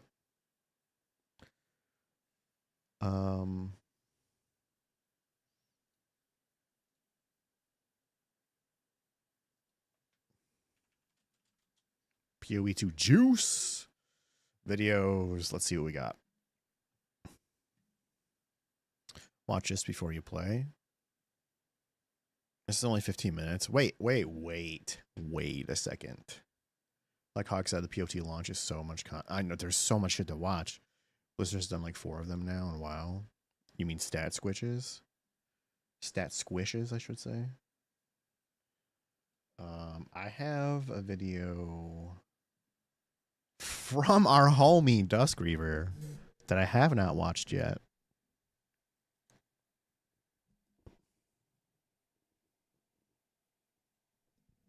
That I meant to watch. It's probably old by now, because, you know. Things we've got here is an item with a socket. Apparently I already watched some of this. Now, we removed our gem sockets from POE. I must have just scanned through it a bit. All right, so yes, I was flown out to LA to go hands-on with Path of Exile 2, and I have returned with hours and hours of brand new gameplay and all new details from game director Jonathan Rogers. That's what we're going to be taking a look at in this video. We're talking about the extensive in-game system, going over pretty much all of it, the Ascendancy class system, what it's like at max level and beyond, a tease at some of the in-game gear that we can acquire, a super detailed look at basically every system in the game, early access details, and yes, you can get access it's the handball starting at $30, which is absolutely insane to me. More on the new game plus type system related to replaying the campaign. You guys have got to also see how the actual map system works in the in-game. It's pretty cool. And also how this game is going to be starting out massive, but will also be doubling in size from early access until official launch. We're taking a look at some cool boss battles, classes, so much stuff. But by the way, I am doing a Path of Exile 2 giveaway. So for a chance to win early access, how original! Link in only everybody's doing that. Check it out. But we're going to go ahead and see what Jonathan Rogers has to say. This is a very big presentation. By the way, a very special thank you goes out to ARPGs. I'm just not super versed in PoE, but that's going to fucking change, boys, because that's the only thing I'm going to be playing. Gear games for their professionalism and providing me with all of this footage before. Okay, I'm just going to point something out that things I notice might not be like the normal things everybody else notices, because I'm weird. But just look at this boss. Have you ever seen a boss like this before? Coming from Diablo, where most of your bosses look kind of the same, and they're not very imaginative. Full-blown presentation for you guys. And remember, I have returned with my own recorded gameplay, so look out for that in the very near future. So yeah, here we go. This is super impressive. Jesus Christ. Now what we're going to do here is we're going to go through the characters. Character select screen. I haven't seen this. Oh, look at it. It's so pretty. Hey guys, look. There's a campfire. This is stage 2, and yes, the POE1 T17 Fortress map. Okay. Hey, can you stop making me look like a fucking scrub, Duskreaver? I'm just kidding. Hi, Lil. Too busy to chat yet? Yeah, what's up, Lil? I'm really happy to see you guys in here. character classes that you going to be playing in early access. There's dudes hanging in the trees. Do we get different scenery for each class? That would be something cool. WoW does that. I hate WoW these days. And while we're doing that, we're going to explain the different ways that you have to develop your character. Now, as I said before, I like to keep things pretty casual. This isn't some kind of hyper-polished presentation. Hog deals with... What's Hog deal with? Are you making him sound like a scrub? Just not this updated and cool. I mean, the bosses that I did fight in POE1 were all good too. I mean, just levels above Diablo bosses. And Octavian, who's playing, is going to be using cheats and so on. So, he might have to die and revive, but hopefully it goes okay. So we're going to start off with the monk. So the monk is a fast melee fighter. He cares a lot about momentum in combat. Now, just the character animation of it moving is so much better than POE1. It's less off-putting. Something about the way your character moves in POE1 I just don't like. I mean, I was able to look past it and ignore it. Like I said, I pick up on weirder stuff than most people. Now he does a lot of damage, but he isn't necessarily that strong physically in terms of defenses. So you're going to want to stay back and go into and out of combat very quickly. Now, like all classes, the monk was going to want to mix and match a few different combos. And one of the things we really like to do with our skills is make sure that we've got a lot of things that can take advantage of different situations. In this particular case, Octavian is freezing. I could see in the way that he was walking forward and turning like directions. So it's kind of like, how do I explain this without sounding like an idiot? Oh, I'm dropping frames. That's cool. So you're moving. It looked like a WASD movement, and then while he's moving forward, he's looking to the left or the right with his mouse, like kind of like this, right? And that's probably the way I'm going to try it. Yeah, he's WASD. Yeah, for sure. Shut up, robot. I'm glad I turned you off. I have to fix you before I turn you back on. D4 bosses are a kill. Yeah, they're instant kills, dude. You can walk into a D4 boss, stand in front of it, don't touch your keyboard or mouse, let him pound on you. You barely lose any life, and you just click a button and you wipe him the fuck out. It's stupid.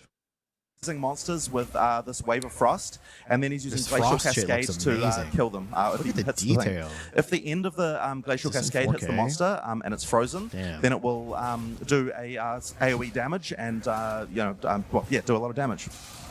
Now, the monk also has a lot of combo skills. An example, so if you hit monsters using regular attacks, then you'll charge those skills up. An example of this is Tempest Bell. So here we're going to create a bell, and then if you hit the bell, it'll do damage around it. You can also... Guys, if you're a merc, can you be a merc and use the bell skill, or is the bell skill only tied to the weapon? Add status ailments to the bell. So, for example, you could freeze it like he was doing there, which will add cold damage. But you could also set it on fire or do, a shock. Wait, I forgot. It is kind of tied to the weapon, but it's also mostly stat requirements, correct? God, I feel so stupid sometimes. This game is blowing my mind. And this kind of thing. So that's sort of just like a really quick rundown of the kind of skills you can expect on the monk. But how do you get skills in the first place? Well, the answer to that is skill gems. People are already talking about skill gems are items that you can find in the world, and if you right-click on one, you can choose what skill you want to get. Now, we're trying to keep the skill system feeling... Now, what about this? The Sorceress Firewall, and you put a bell behind the firewall, and then you, like, shoot some lightning at the firewall that also hits the bell? Can that be a thing? One thing I always say everyone knew before getting into PoE, try forgetting about dude, that game is so dead to me. It's still fresh in my mind, but that will change. Lots of things are common. God, you know what sucks about... I mean, it doesn't... I hate to say it that way, but sorry. I'm really excited.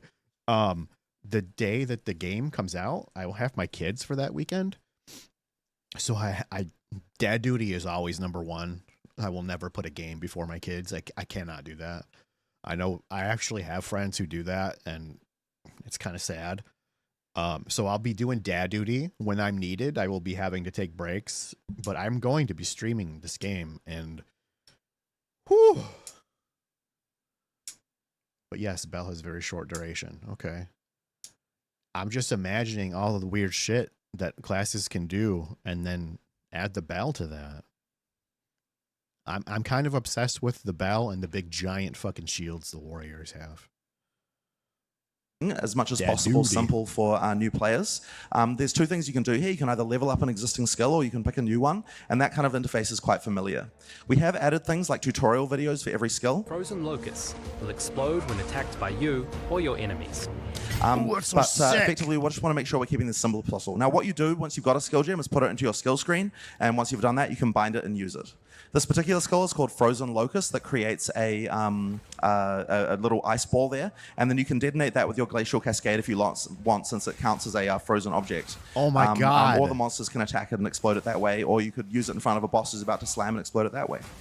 So that's a sort of basic rundown on how you get skills, but it's worth mentioning I'm gonna have my kids you can also farm use gold skills for across me. other classes as well. So what we saw there was just the skills for this one class. My If we open up the screen 11-year-old again.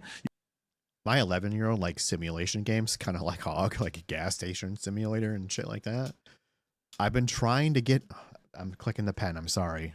It's probably really loud. I'm going to put it over there.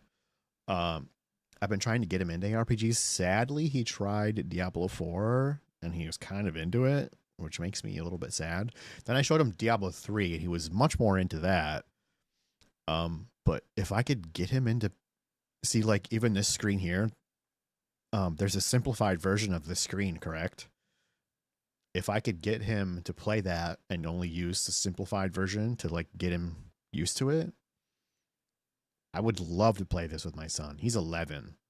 Then I have a 10-year-old daughter who also likes to hack and slash.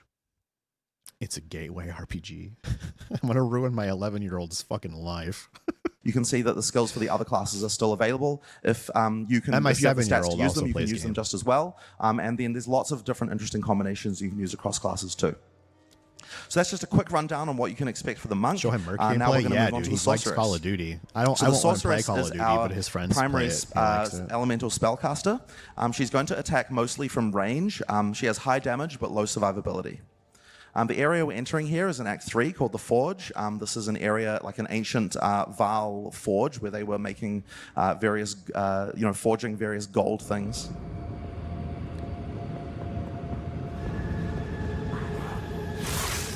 So she's using a combination of lightning and fire here.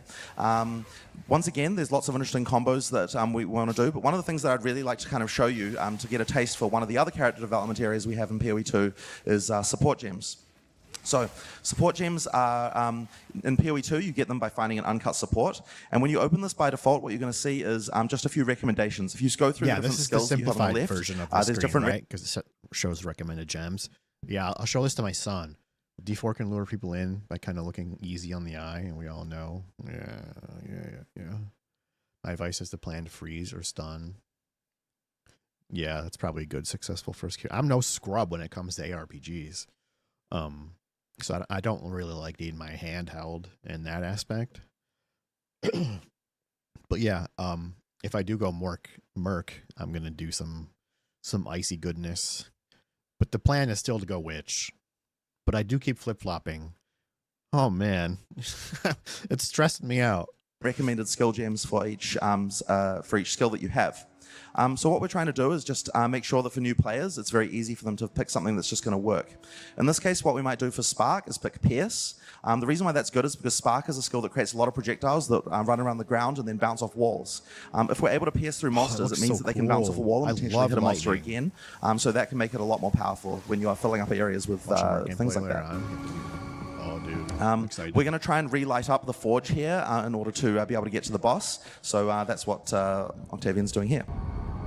So one of the other things that we might want to pick is multiple projectiles for one of our skills. Deleted. So for example, we've got Fireball. If you fire it without multiple projectiles, you get a single fireball that explodes. Throw multiple projectiles on there, and obviously it does what you might expect. You get multiple fireballs. That also explode? So shit. One of the things that's important is that you can actually move these support gems around between skills. For example, we took the multiple projectiles and instead we put it on, I don't know, this ice. I think you've got an ice skill somewhere. Frostbolt. Then you'd be able to make that into multiple projectiles instead. So effectively, this is the way another area of character progression that you can use in order to improve your characters in PoE. It looks cool. They all look fucking cool. You want to? I think there was another one as well, actually. Yeah, Firewall. Let's try Firewall. So Firewall is a skill that allows you to create a wall of fire. If you fire projectiles through that, I have a feeling this is going to be juicing this shit out of other builds. This ability right here. Welcome to our world. Yeah, dude. Okay, I'm gonna go through the list of the things I absolutely want to play, but I'll have to pick one, obviously. Oh shit.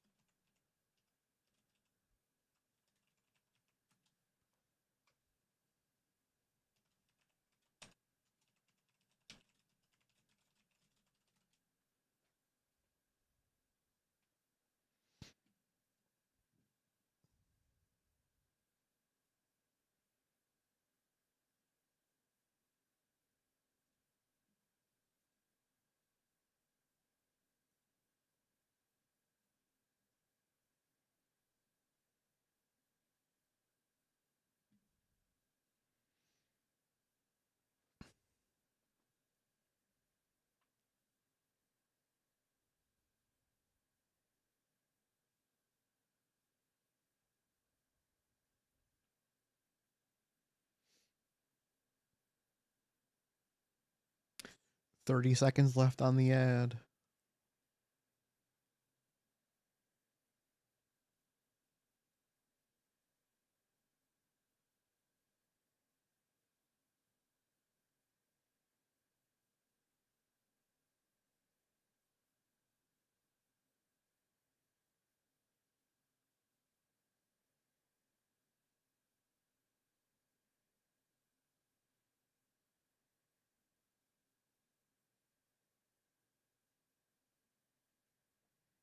Okay, the ad's over. I waited. I still don't know how to really properly know when they're coming. But yeah. So what I was saying is this Firewall, I'm just like thinking of all the cool shit you'd be able to do with this. Guys, I'm so excited. Can I just go to sleep until the 6th, please? It's going to add fire to the lightning projectiles that we fire through. So that is quite a nice little combo there as well. Cool. But if we want, there's another skill, a support gem I think is quite interesting called Fortress. If you throw that on any skill that creates a wall, was that the one? Yep. Then when you cast it, it's going to make a circle, which you can either put around you or around the monster. Dude, that's fucking so that means awesome. you can cast that and then fire in all directions afterwards. So, it can add a little bit of power. It might be a little bit easier in this area as well when you've got tight quarters.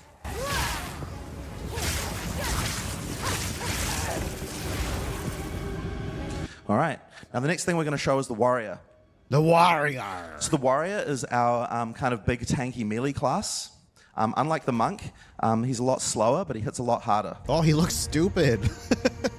He looked really bad.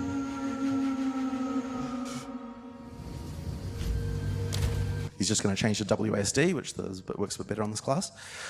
Right, so here's the Warrior. Now, at the moment, he's using a two-hand weapon, so he's going to be hitting very slow, but very hard. Yeah, for sure, Dusk. Fuck, wow. But there's also something else you can do as well in POE2, which we didn't have in POE1, which is that if you switch to a shield and a one-hand item, then you've also got active block. So this is something that actually comes in handy. I keep telling myself I'm going to play Witch, but every single time I watch any other class, I'm like, God damn, I want to play that too. So I think I'm going to be struggling with this up until it comes out when I log in. Your character is going to be Dusk Smash. Yeah, dude. It's not so useful for just regular trash monsters unless they've got some special ability, but it can be quite nice against bosses. So let's have a quick look at that. So this is a big boss here, and the thing with bosses, they have large telegraphed attacks. So if you use active block here, you can use that to avoid all damage from the front, which is quite nice. That is so awesome. Now, there are attacks that have a little red flash that you can't block, but for the most part, you can. I need more time.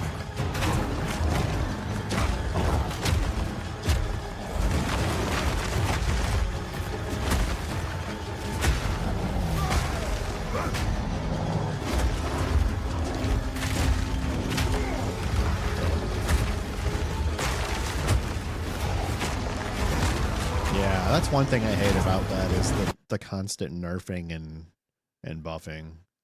But that's just part of having a game like this. Hopefully you dodge all the heavy nerfs. Which is why I quit WoW. And one of the reasons I quit WoW. I was so fucking tired of I didn't play meta builds, but I had a pretty decent hunter, and I loved my Fury Warrior, who just, they always shit on him. They nerf him all the time. They'd over nerf him. Like, they don't do small nerfs, they do mega huge get fucked nerfs. And I just got so tired of it. The last expansion I played was, I believe I played Dragonflight for a month, and I haven't touched it since.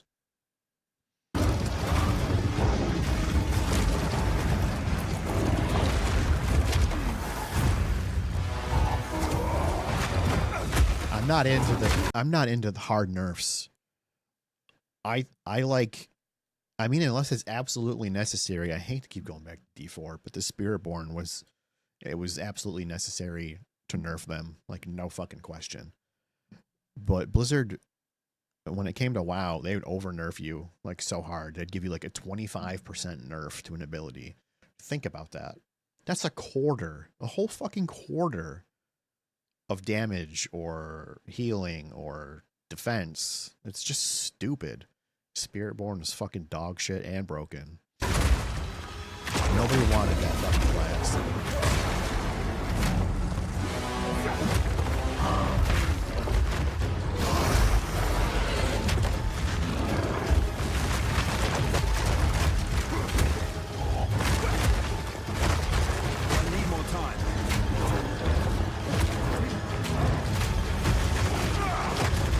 How when the warrior charges, he's got the active shield going. Very cool. Now, one of the key areas that we haven't talked about yet in Path of Exile in terms of character customization is, of course, the passive tree. So Path of Exile is really well known for having a giant passive tree. There's 1,500 nodes in the passive tree, and all the classes use the same tree. However, they start on different locations. So the warrior, for example, starts on the bottom left side here, and because of the fact he starts there, he gets access to a lot more of the melee-focused elements on the tree. Yep. Now, to quickly explain how the passive tree works, there are a few different types of nodes here. The smallest nodes are just like minor nodes, and they'll give very simple increases, like, for example, you've just got melee damage here and that kind of thing. But the thing you're probably going to want to go for are called notables. Notables are the very slightly larger nodes, and they have much more interesting effects. They're often going to depend a little bit on what kind of build you're doing. For example, this one here is 20% more damage against heavy stunned enemies with maces. This is something you're obviously only going to care about if you're heavy stunning enemies a lot, and of course using maces. So a lot of these notables are the things that are really going to define your character, and the list of notables is really when it comes to making build guides and things. Is this is what really matters. And in POE2, I've really tried to push the fact that notables are a lot more interesting, so there's a lot more stuff going on with them. But as well as notables, there's also other big nodes on the tree called keystones. And keystones are unique because they have both upsides and downsides. So an example of one right here is called Giant's Blood. It says you can wield two-hand axes, maces, and swords in one hand, but you get double attribute requirements of weapons.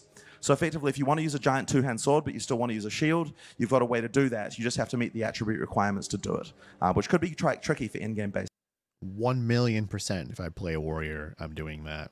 Big, huge, giant two-hander in the one hand, and a massive fucking honking shield in the other. There's also other keystones, a few examples from other classes. There's one here that is, from POE1. Maximum life becomes 1, but you're immune to chaos damage. Since chaos damage does double damage to energy shield, this is something that you might want to use. Once you've got that, you don't have to worry about chaos damage anymore. You just need to build for energy shield and not life. Or another example of one that's been modified from POE1 is Mind Over Matter. All damage is taken from mana before life, but you have 50% less mana recovery rate. If you're going to build for this, it means you don't have to worry about life once again, but you will have to build a huge amount of mana pool in order to sustain that. So these are the kind of things that you can pick from keystones that, as I said, have upsides and downsides and interesting trade-offs. Now, there is one other mechanic as well that I want to quickly talk about. So if you go back to the character and just have a look. Octavian was manually switching between, if you go back to the character and see, so Octavian was manually switching between one-hand and two-handed weapon sets. He was just pushing X to do that. When he's using both sets, there are things on the passive tree that you might want to be able to use for one or the other. So another unique feature for POE2 on the passive tree is the ability to split passives in two in order to allocate one for one set and another set for the other. So if we allocate ones in red here, these passives will only be used when you've got a two-hand weapon. And if you allocate passives in green using the other one here, these passives will only be allocated when you're holding the other weapon set, when he's using this one-hand weapon. This. So effectively, if you press the weapon swap button now, it'll switch from one set to the other. So that means that he can effectively dynamically adjust his passives based on what weapon sets he wants to use.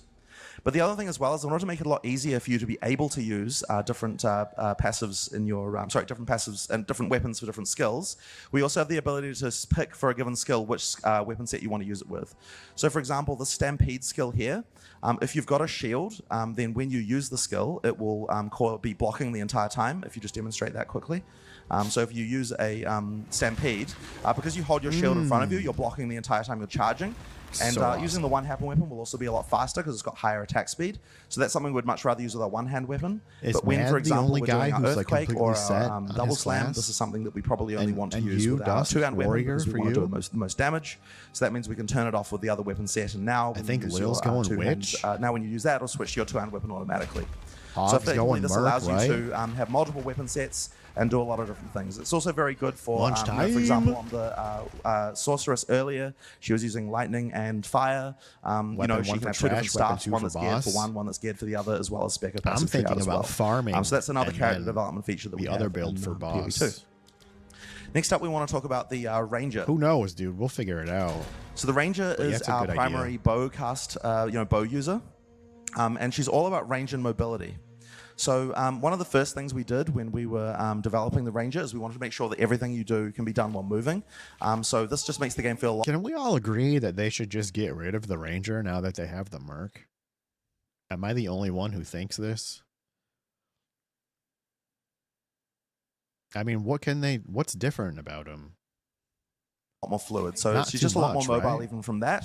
But she also has a lot of vaulting skills that allow her to jump up. For example, there's one there that freezes monsters. She jumps up and she can jump over monsters and freeze them. So this kind of thing allows you to, as I said, feel a lot more mobile in combat. Make sure you can get away from the monsters, which you need to do since, she isn't necessarily the most tanky character.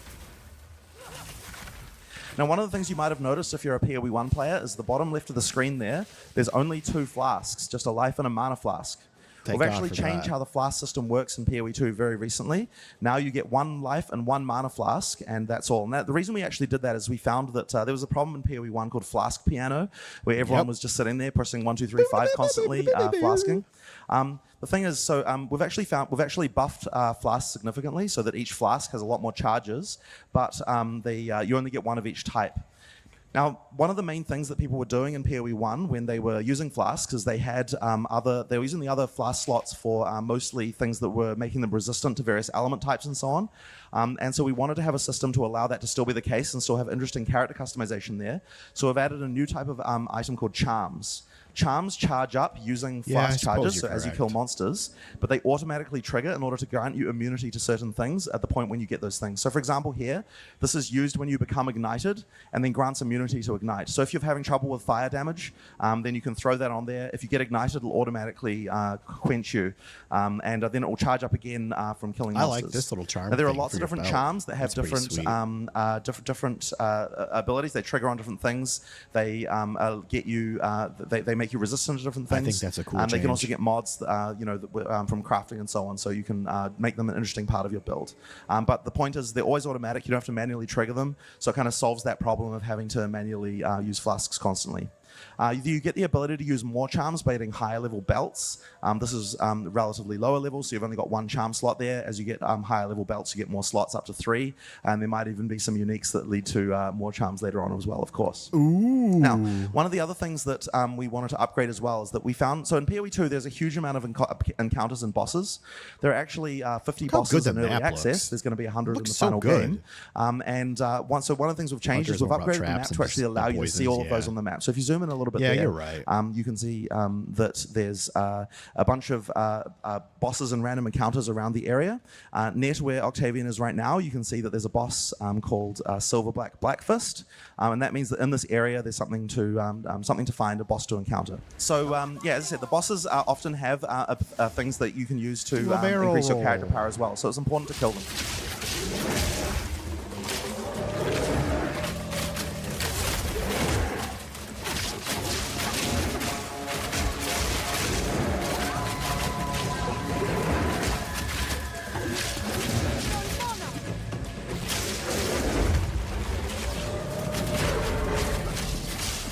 I know the boss fights are supposed to be a challenge and everything, but it doesn't look like he's doing much. Oh, there it goes. Never mind. We're good. I was going to say he ain't doing shit for damage, but then he started popping off.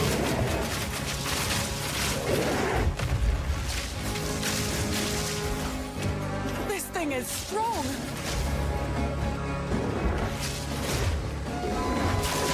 This thing is strong.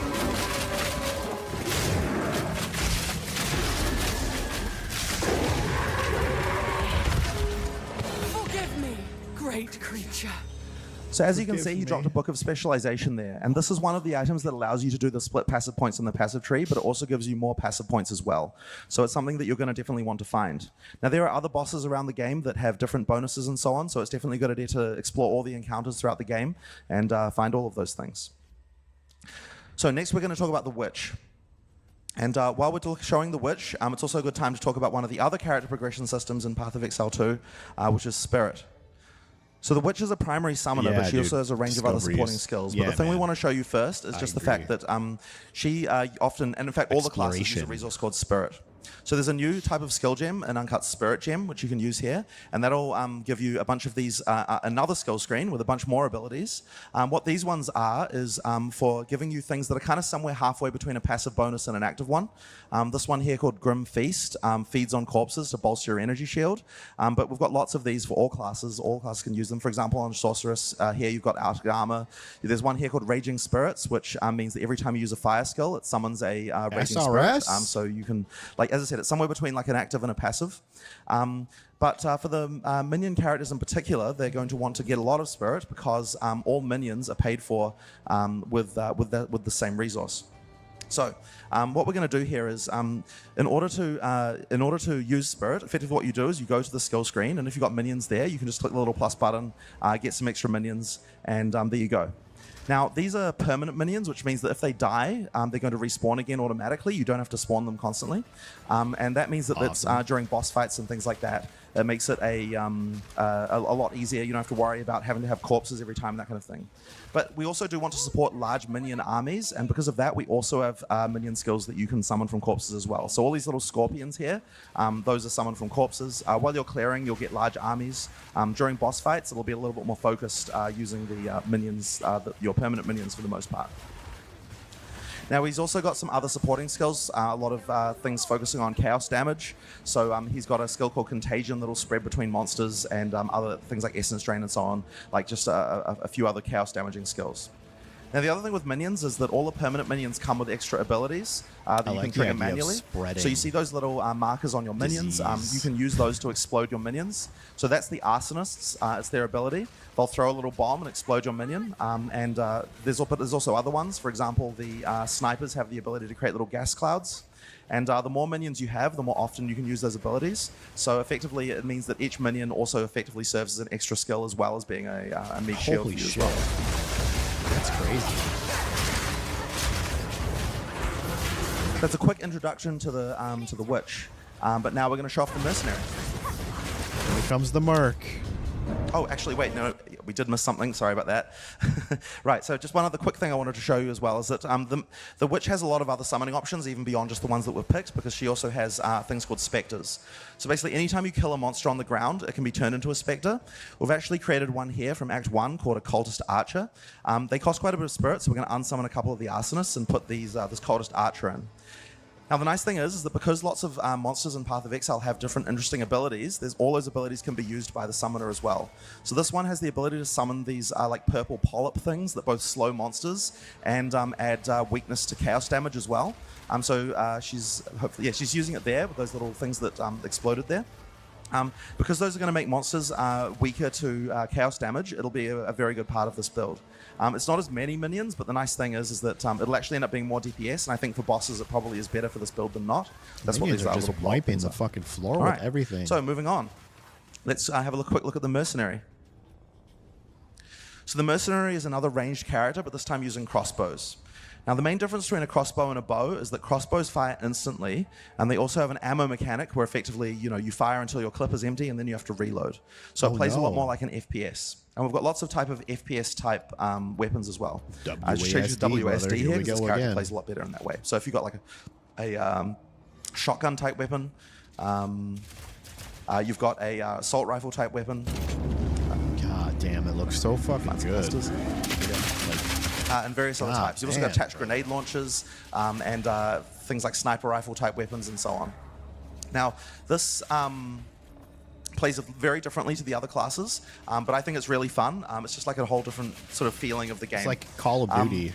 This particular area is called Doyani's Sanctum. He's doing a lot of experiments on humans, and is very interested in anatomy and kind of merging them with machines. There's a pretty interesting chest on the wall there that I quite like. If you click on that one. Just click it. So there's a cadaver on the wall, and it like slices up and drops some items. It's like from the cinematic. Kind of we actually originally just had half a person there, but it really just looked like an anatomy diagram. So we needed to do something to show the fact that it was actually a modeled human there. So that was fun. Sick. Do that ability again. Where all one of the other things we haven't even talked about, which is another really important character development system in Path of Exile, is of course items. So. Now, items in Path of Exile work like many other action RPGs, but I think that we do a particularly good job of having... Okay, I have to say something. It's not going to be popular, but I'm going to say it anyway. The inventory in POE, I think, could use just one more row at the bottom. Just one more row for scrubs like me. Just one more row. Interesting affixes and suffixes. If you have a look at the items on the character, like they generate, we have normal, magic, rare, and uniques. Magic items can have up to 2 mods. Rare items can have up to 6. And effectively, each of the different slots has a pool of mods that's unique to it. But one of the other things that's sort of really important about POE is crafting items. So here we have different crafting items that allow you to add affixes to items. If you use an Orb of Transmutation, it'll turn this magic item to a 1 mod magic. If you use an Orb of Augmentation, it'll add an extra mod to make it into a 2 mod magic. You've also got Regal Orbs that will turn it into a 3 mod rare, which is normally that have 4, but if you do it this way, you get 3. And then you can use Exalted Orbs to add more mods than that to make up to 6 mods. Now, something in Path of Exile 2 that's very different than POE 1 is that these currency items to add mods to items are much, much more common than they were before, and you're really going to be expected to use them throughout the campaign. It's like a really important element of player power. We've actually changed the way the scaling works in quite a lot of elements to kind of try and make it so that picking up like new blue items is going to actually be an interesting choice for you. Using regals and exalts in them are pretty interesting, and also you get regals by disenchanting rares as well. So effectively, you can get quite a lot of regals in order to upgrade items to rares relatively easily. So now these crafting items, the other thing that's important about them is you can use them on any base type, not just items you can equip. They're used throughout the game for many different purposes, for the end game as well, and many other things. So you could use them on flasks and charms. There's all sorts of places where you can use them. So it's definitely something that you're going to want to master and play around with. Now, the other items, of course, that we have is lots and lots of unique items. There are hundreds of them in POE2. There'll be hundreds and hundreds more as we go along. Some of them are pretty interesting. They all do things. They aren't just upgraded rares. They all do something kind of interesting. So, for example, here we have a boots called Corpse Wade. If you put that on there and then you walk through a corpse, it'll make them explode and turn into little puffs of green chaos damage there. That's not something you're going to get on a rare item. Another one here is called Sands of Silk. If you put this one on, what it's going to do is change your dodge roll into a teleport. into a blip that can blink through monsters. Yeah, I've seen this. This is cool. Once again, not something you get on a rare, but there's a few others here that are kind of interesting. Next one here is called Couture of Crimson.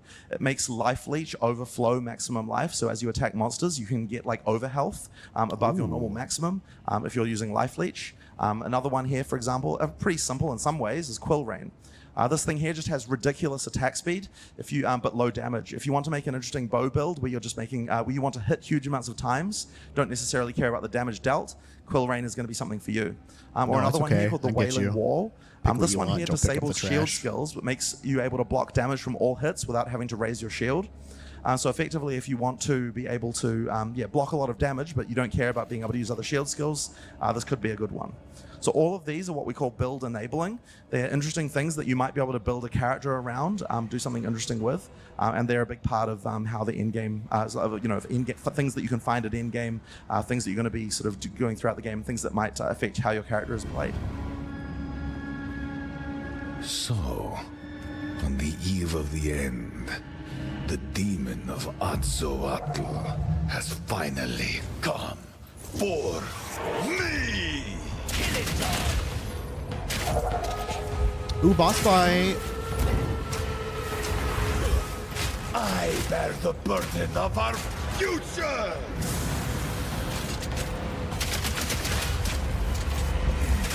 Pathetic!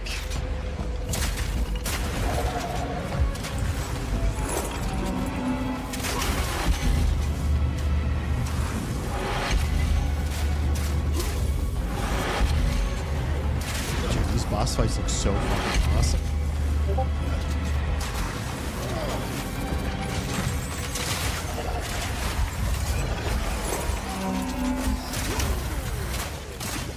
The ends justify the means. Let's see how you handle this. I can't give up. Not now. The cataclysm must be stopped. So you would take our devices and doom us? I think not. I will fight to the... Holy fuck. Listen, I'm just here for the lady. There's no need for all this. Look at that thing. It's like a mechanical bed bug.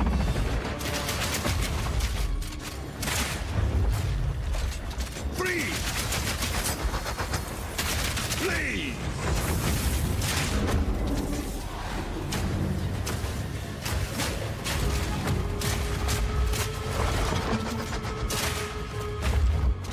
No! You are within my grasp.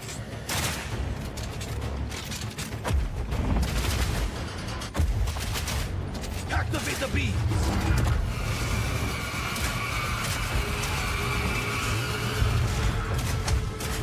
Nothing can stand in my... I've got you now! Fatal ambition! Holy fuck. Not over yet.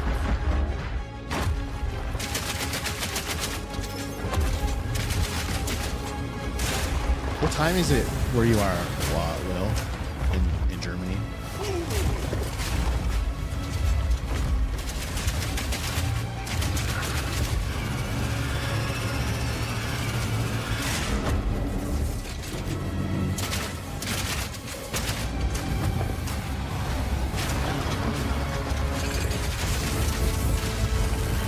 She's not in Germany? I thought she was. King's in Germany.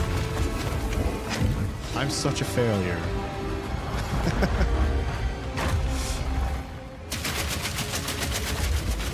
I could have swore she said she was too.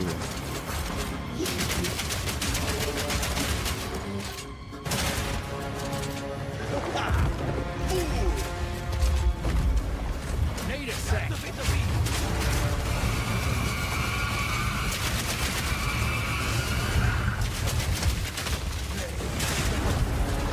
Damn, what a boss fight. That's so fucking sick.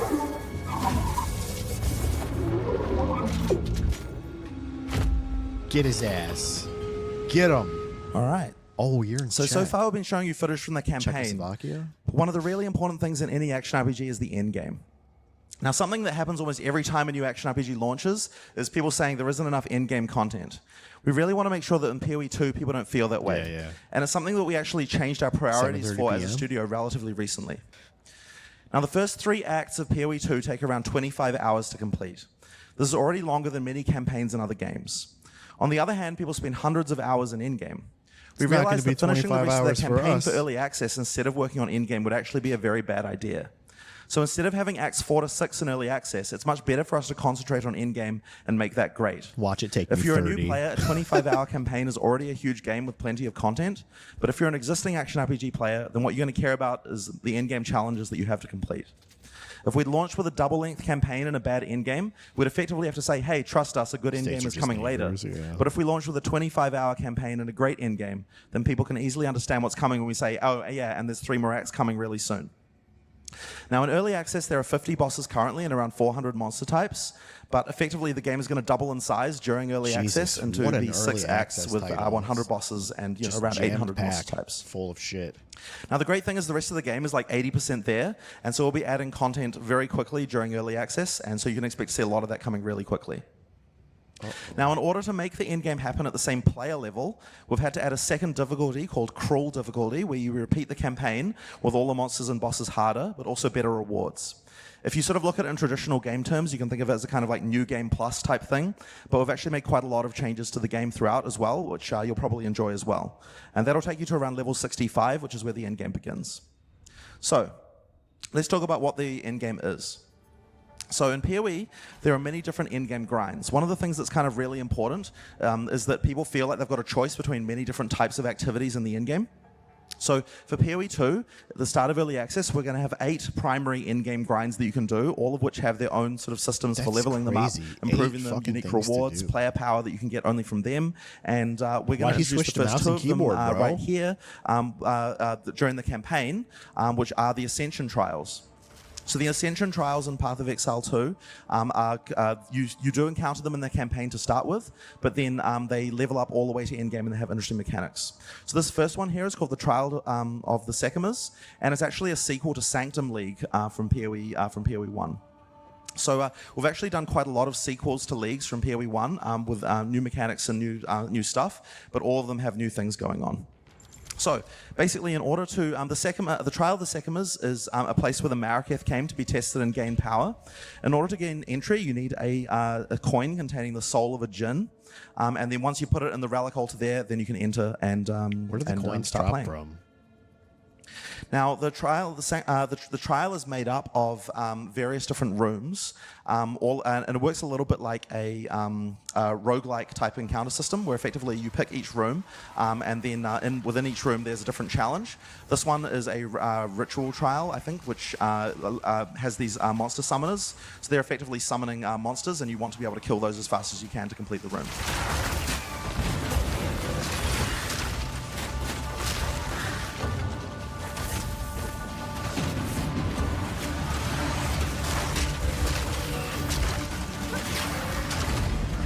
That one was relatively easy.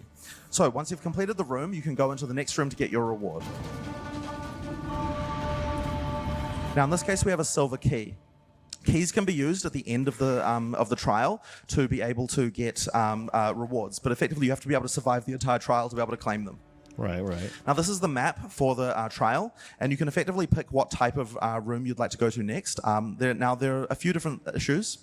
One of them is that the next room will have a type, so for a type of trial. For example, here's an hourglass trial, and it also has a type of reward, but also some of them have boons or afflictions that might get you. So this one says, for example, when you enter it, that it'll afflict you with blunt. The thing that put me off PoE 1 the most was the 6 links, color slots, and there was one other thing.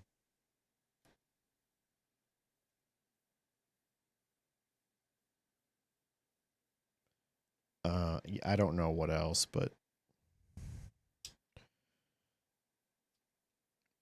I still think it's a good game. It was just, when I picked it up, it's already been out for like 10 years, and it's just I'd just rather dive into it while it's new. So PoE2 is where I'm diving in, and I'm never getting out of the pool. sword on entry, which means you and your minions deal 40% less damage. We probably don't want to do that as a minion build, but they have better rewards in exchange for that. So once you've picked your room, you can go and do go and do the next one.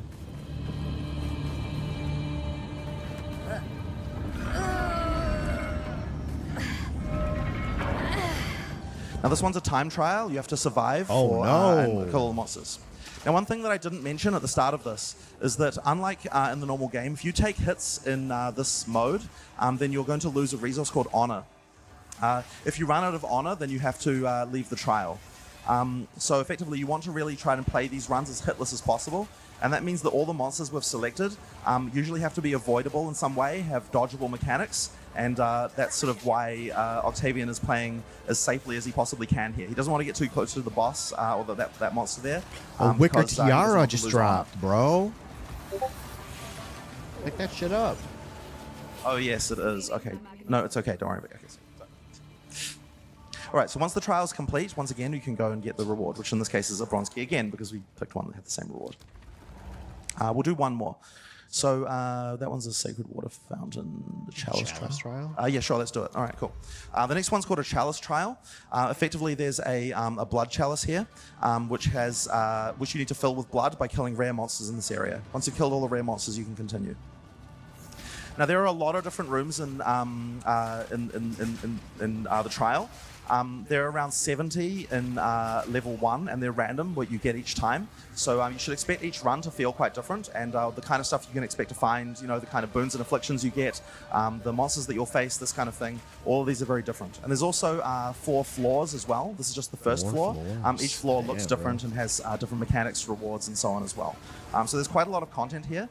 And once again, like I said, there's got to be ways as well for it to sort of expand into endgame, have more, have ways to expand it and ways to make it both more damaging and more rewarding.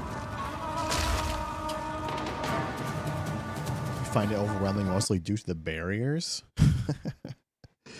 No, I can tell you right now, just watching the last like 15 seconds of this video, I'm going to be a premature roller. And I guarantee you for like the first week of the game, it's going to get me killed left and right.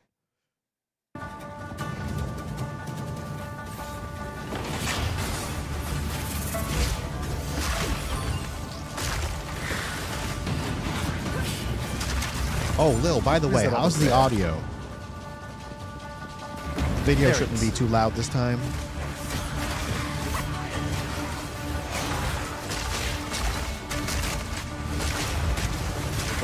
Avoid that one. Never end. Just snowball. Yeah, dude. All right. So that's this trial complete. And once again, you can get the reward you picked, which I believe was Sacred Water in this case. So Sacred Water is a resource that you can use throughout your run. That frustrated me so hard. Like, I got like a nice 4 link, and then I only had the materials to add one more link to it. And I'm like, God damn, I don't have the materials for this. I don't have the materials for that. And I don't know. It just got to be a little frustrating. I still think POE1 is a good game. I've never had anything bad to say about it. It's a currency that can be used in a shop that you can find throughout the run as well. Water is obviously a very hard resource in the desert. It seems like a lot of the stuff in POE2 is like quality of life type shit, plus a bunch of new additional things, and it can only get better. So in the interest of time, what we're going to do now is skip to the last room in this floor of the Sanctum, which is a boss room. Formidable. Steel yourself. All right, so here we have Rattle Cage. Holy shit.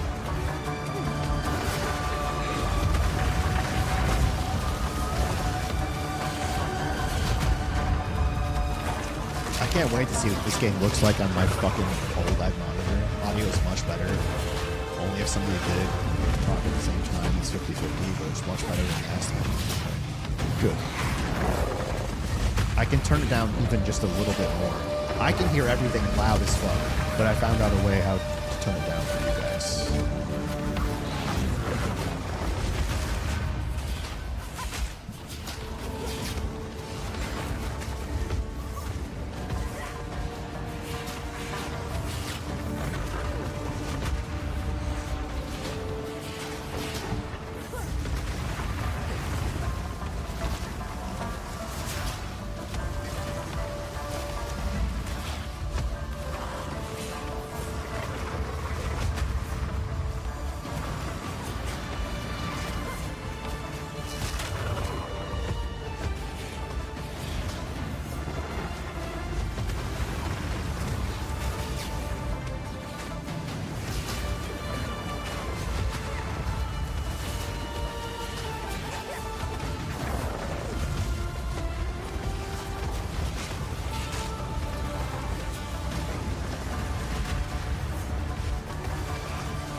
think my favorite boss that I've seen so far is the old creepy bitch who pops out kids.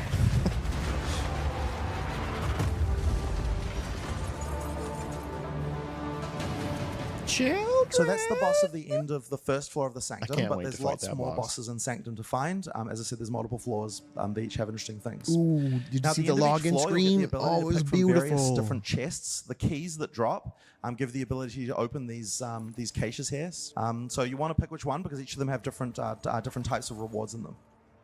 Now the other thing that you get to do here is use the Altar of Ascendancy. Let's now, ascend, unfortunately, baby. we forgot to reset Blood the ascendancy Witch. class, so you're not going to be able to see the list there when we were doing Blood the thing Mage, before. sorry. But effectively, once you've the first time you use the Altar of Ascendancy, you get to pick between 3 different ascendancy classes. In early access, there's only going to be 2 available for each class, and we're going to be adding the rest later. And those give you interesting things that are only available to your class because no other class gets those things on the passive tree. Now, with ascendancy classes in POE2, we've really tried to do a lot better in terms of how interesting the things are. For example, this particular class, and because I can't see the name on the screen, I forgot what it's called, Infernalist, right? It's got some pretty interesting abilities. One of them here is called the Hellhound. So this one gives you the ability to summon a Hellhound. When you summon it, it has a few abilities. One of them is that it sets everything next to it on fire. It's a minion, so because we're a minion class, this can be so really pretty. useful. What a but good also boy. it takes damage for you. Every time you take damage, it gets transferred to the Hellhound. So, he's a really good boy. I have another one that's really interesting is that if we just respec quickly away from that, is turning into a demon called Demon Form. So when you use demon form, you turn into a demon. While you're a demon, you lose life constantly, but you also have much higher spell damage and much faster cast speed. The longer you survive, the higher those numbers get. So but you're going to continuously take damage. So you're probably, if you're going to use this, you probably want to do a build that involves getting high life regeneration in some manner, so you can survive as long as possible. Dude, that could be OP as fuck. Do a large amount of damage. If you so that's an example, just 2 nodes from the Infernalist. Oh my God. But of course, there's lots of interesting nodes there, and you're going to want to ascend, get more points by doing more ascension trials, and continue to get more player power. Now in POE2, you actually all of the ascension trials. Oh, that's right. Sorry, we haven't even finished this one yet. All right, hang on. Where was I? All right, that's right. Okay, so let's talk about how this extends into endgame. So effectively, as you go through this trial, you might find items called relics. And relics are these items here, which can be crafted. You can see an example of a blue one here. This one says monsters have a 4% chance to drop double sacred water and gain 16 sacred water at the start of the trial. Now, these are ways that you can effectively improve your odds as you go through, but there's some pretty interesting ones as well. Let's have another look at another couple. Bosses deal 4% reduced damage. These ones are very low level and simple, but they can get quite powerful. If you click on the relic altar before you start your run, put a coin in, then you've got these slots here that you can put the relics in. Where do the coins and you can also unlock from? more slots by doing more, by doing this more in order to be able to put more in. There are also unique relics, like for example this one here that says that the boss at the end of the entire trial will drop a specific unique item, but your maximum honor is 1, which means you can take exactly 1 hit, which means that you need to do a hitless run in order to be able to get that unique. So there are lots of other interesting unique relics that do other things. The ability to extend this and get into endgame is pretty high. And one of the reasons you're going to want to do that is because like all of these different endgame mechanics, there's unique player power that only comes from it. So in this particular case, we have jewels. Jewels are coming back in POE2 as well. You can see an example of one of them here. These are things that you can socket into your passive tree to be able to get more stats. So this one says 15% increased maximum energy shield, and minions have plus 7% to all elemental resistances. Now, because of the fact that you can roll these yourself and stack them, there's some pretty interesting things you can do with jewels. And there's also jewels that have other kind of random and weird effects. Like, for example, this one here says upgrades, says that 25% increased effect of small passive skills and radius. So this one actually modifies the other skills on the passive tree to improve them. Holy shit, dude. With some interesting things and some interesting overlaps, you can do some pretty cool stuff with those as well. There are, of course, unique jewels and other things going on, and I won't go too much into it, but effectively, this does scale all the way in-game, has uniques, has ways to scale it, and a lot of interesting things you can do. The next trial we're going to talk about is the Trial of the Chaos God. Now, unlike in POE1, every time you want to get more ascendancy points, there's a new trial that you have to do to do that.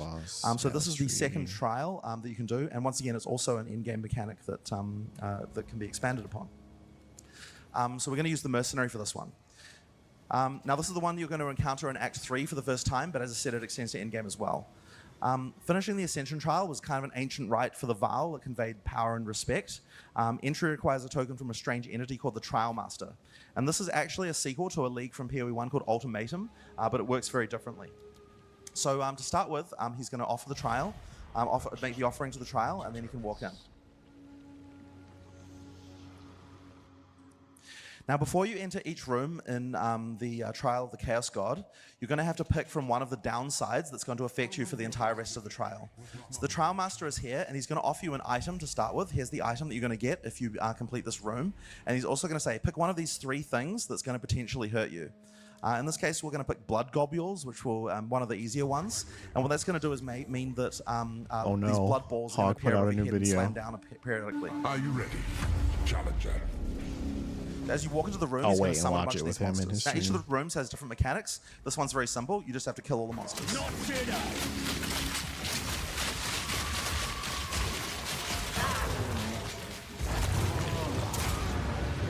That's that blood globule I talked about earlier.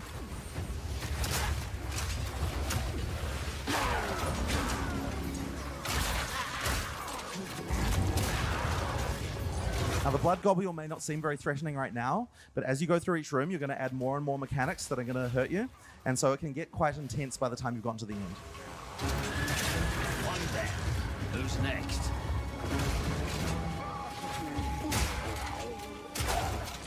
There we go. So we've defeated all the monsters in this room, and we can move on to the next one.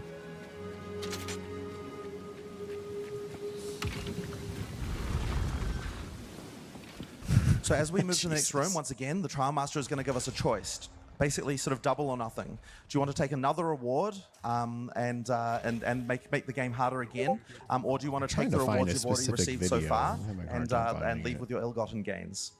In this case, obviously, like most players, you're probably going to want to pick another reward and keep going. So there's the existing one, blood globules, and that'll keep stacking up. But we're also going to add shocking turrets here, which are going to add turrets through the room, which you'll have to deal with as well. Now, this one is a trial that requires, it's a timed encounter type trial. Live. As you can see, there's those lightning turrets there now, which you also have to deal with, and it's going to spawn a lot of monsters that you have to survive. Dude, I can't find it. You don't have to actually kill all of them. If the time runs out, then they're all going to go away, so yeah, you can, you just have to survive.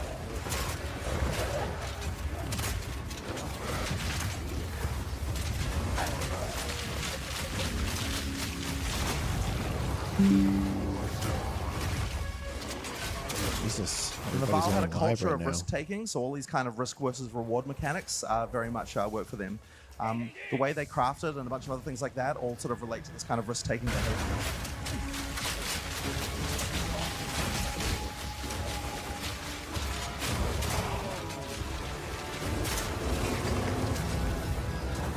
All right, there's a video I want to watch because it's about my favorite guy, Mr. Turd Ferguson.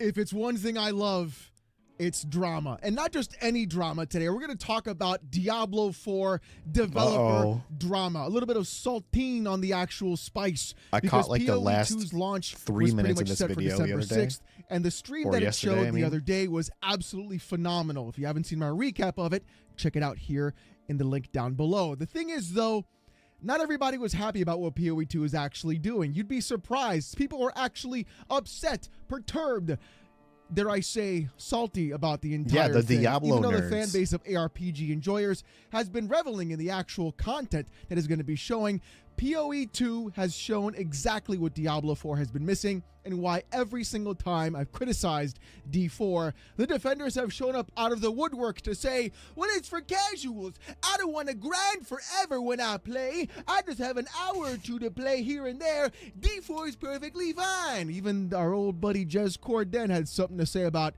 physics. What? Physics.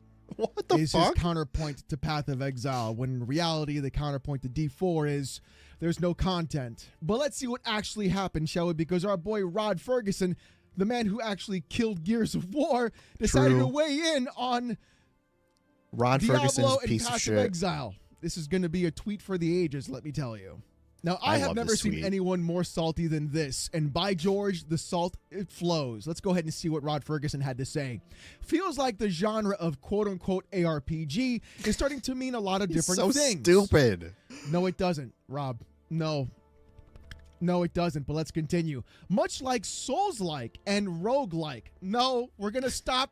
We're going to stop right there because literally in one of your own campfires, you guys were saying that an ARPG is similar to Hollow Knight. I kid you not. That was real. You literally said, well, not you. When did he say that? Actually said that directly. No, I'm not kidding.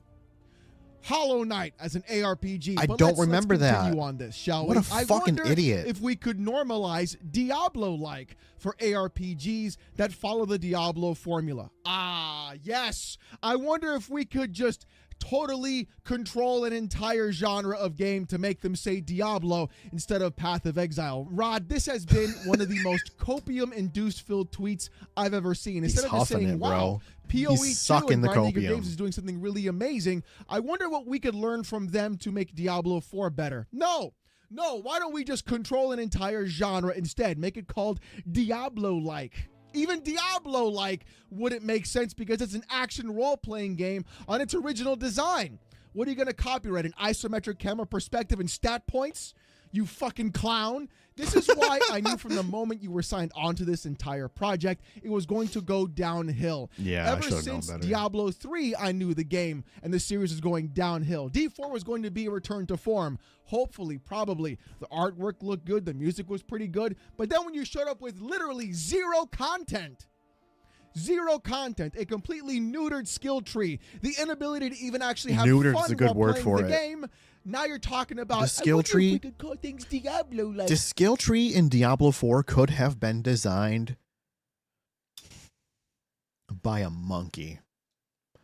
If you sat a monkey down for a week, an hour a day, 2 hours a day for a week,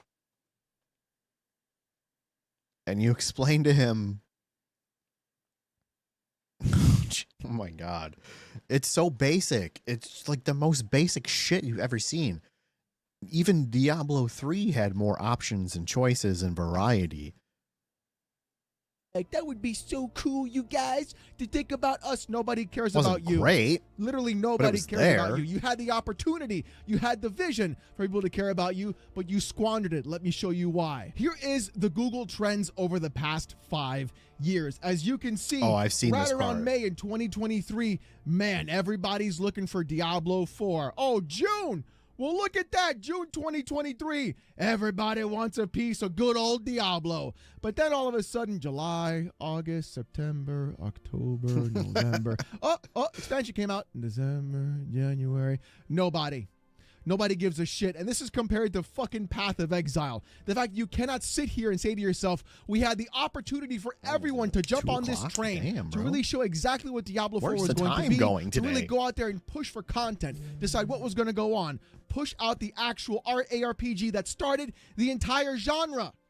You dropped the ball more than anybody I've ever seen. It was so bad you had to redo all of the itemization in the game. I don't think you played your own game. I don't think you understand your own game, No, they Rod. absolutely don't. Well, I mean, the developers might. But Rod probably never played an ARPG in his entire fucking life.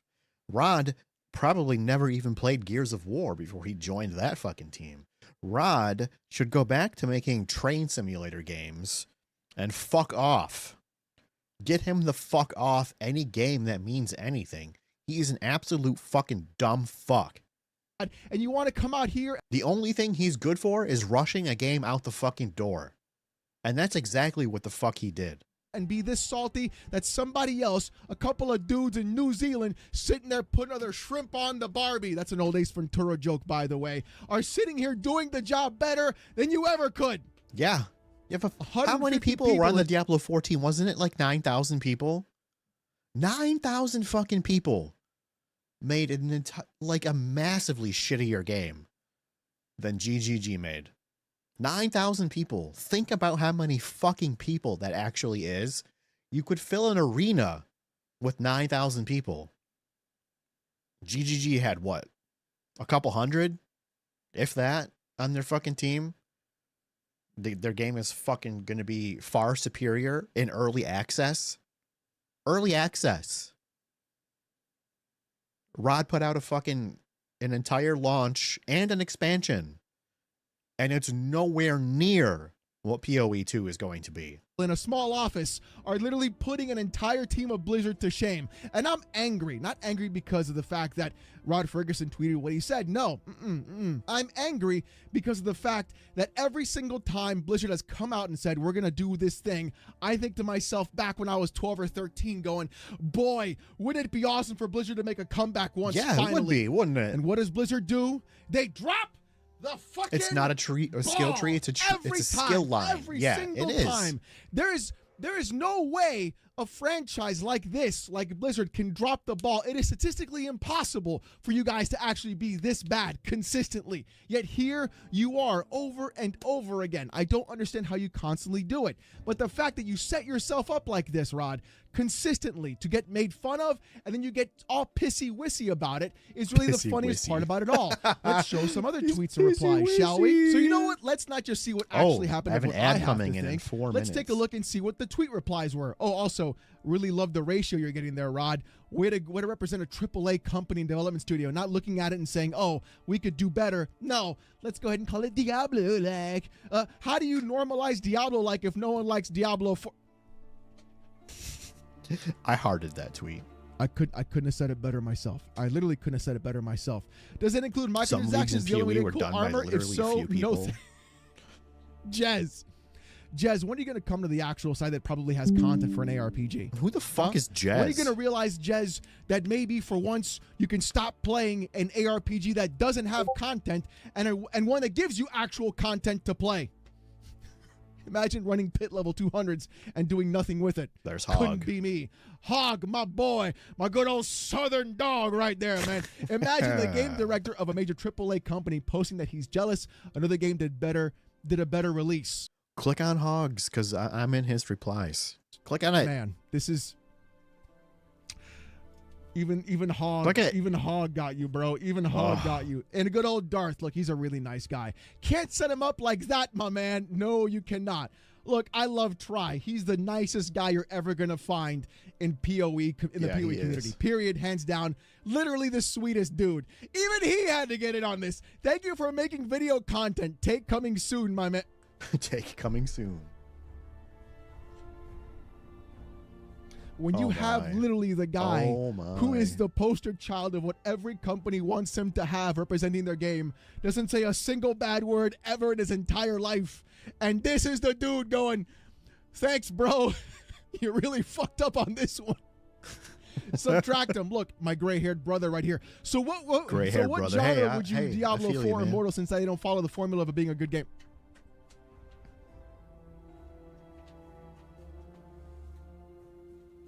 I'm going to read that again because I stroked out reading it the first time. What an embarrassing tweet. So what genre would you Diablo 4/Immortal since you don't follow the formula of being a good game? A Diablo-like is literally an ARPG that tries to be Path of Exile but fails in doing it in every single capacity. That's what a Diablo-like is. A Diablo-like is a game that tries to be an ARPG but then really shows itself that is more of a mobile game, trying to sit there and get more money out of you via battle passes, microtransactions, everything else, while also making you pay $70 for an expansion, $70 for the physical fucking game, and then not even putting the main enemy in the game called Diablo! That's what a Diablo-like is. A Diablo-like is an actual disappointment. That's what a Diablo-like actually is. Cook, insane. brother. Alcohol. God, I love that little South African man. This is extremely embarrassing, LOL. Brock, POE-like. You know what? You gotta love it. Well, since we wouldn't have seen Diablo for like 20 years, what is your idea of Diablo-like since Diablo-like? QDev saying, well, since we have not seen Diablo-like for 20 years, what is your idea of Diablo-like since last Diablo-like game is Diablo 2? True. Literally more than anything that I've ever seen. Diablo has not been Diablo since Diablo 2. That's the problem. POE was in fact the true Diablo 3, and the fact that people cannot see that for some strange reason and are buying these games and these things. And also, I gotta say, Blizzard, thanks for the game key for D4, by the way. Love Holy you guys shit. for that one, even though I'm roasting You got a guys free nonstop. copy of the game. The thing is, though, it should not be this way. Rod Ferguson has tried I got an ad coming in 15 seconds, to guys. sit there and shit talk I don't POE know how to stop rather it. than looking at why people like POE. It's only why 90 POE seconds has long. insane numbers consistently every 3 months, why everybody talks about that game, why everybody And wants I to will get pause involved in this that as soon game, as it why the starts, and views I of that will game wait. are skyrocketing, and Diablo 4, nobody likes. Nobody cares It just about. says Gets ad starting lambasted every time they soon. do a campfire. Gets shit on every time they try to do something different because they're not doing what the people in the community actually want. ARPG enjoyers want depth and complexity. Yes. And they are literally doing nothing to solve that problem. They are simplifying.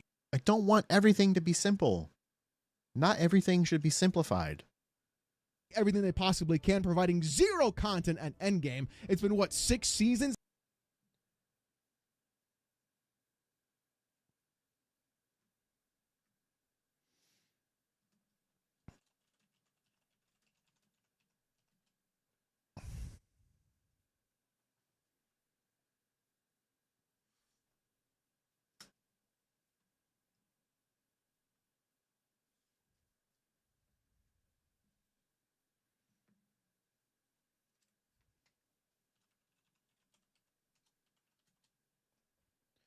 Fucking ads, brother. I have to really figure out this shit.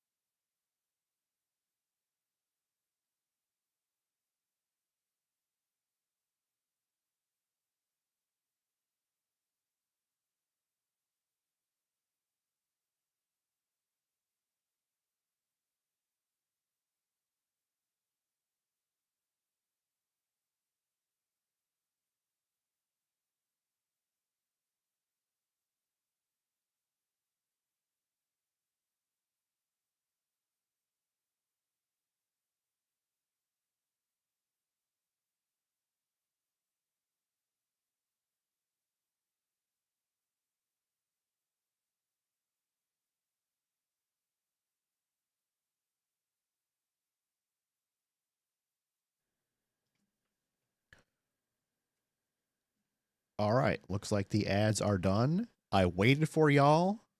I appreciate you sitting through that. Ads are annoying. I get it.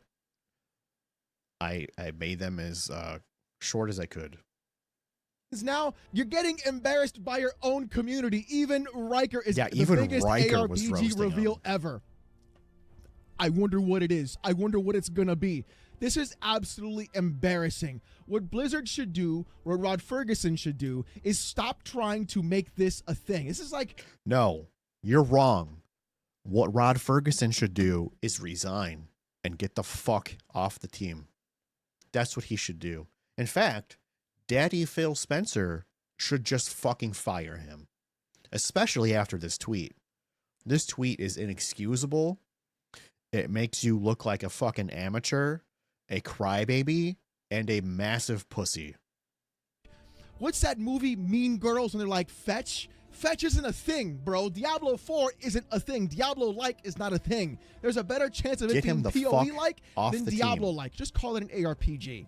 What you're trying to do, Rod, is put the mindshare of people into talking about Diablo 4 when nobody wants to talk about Diablo 4. Let's be honest about all of this, okay?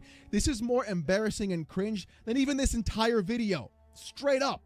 I'm just going to be real with you, bro. What do you mean? I like this video. What you should do is look at what GGG does with, what, 1/100th of the staff that you have, and then say, how do they do it? How are they getting this done? What are they doing where they're having people be this devoted to this game for 10 years plus, where they're getting this excited, where we're losing our core player base to POE2? His Even 11 Rob notifications are driving me crazy. Oh, bro, listen. Stop tweeting, start working.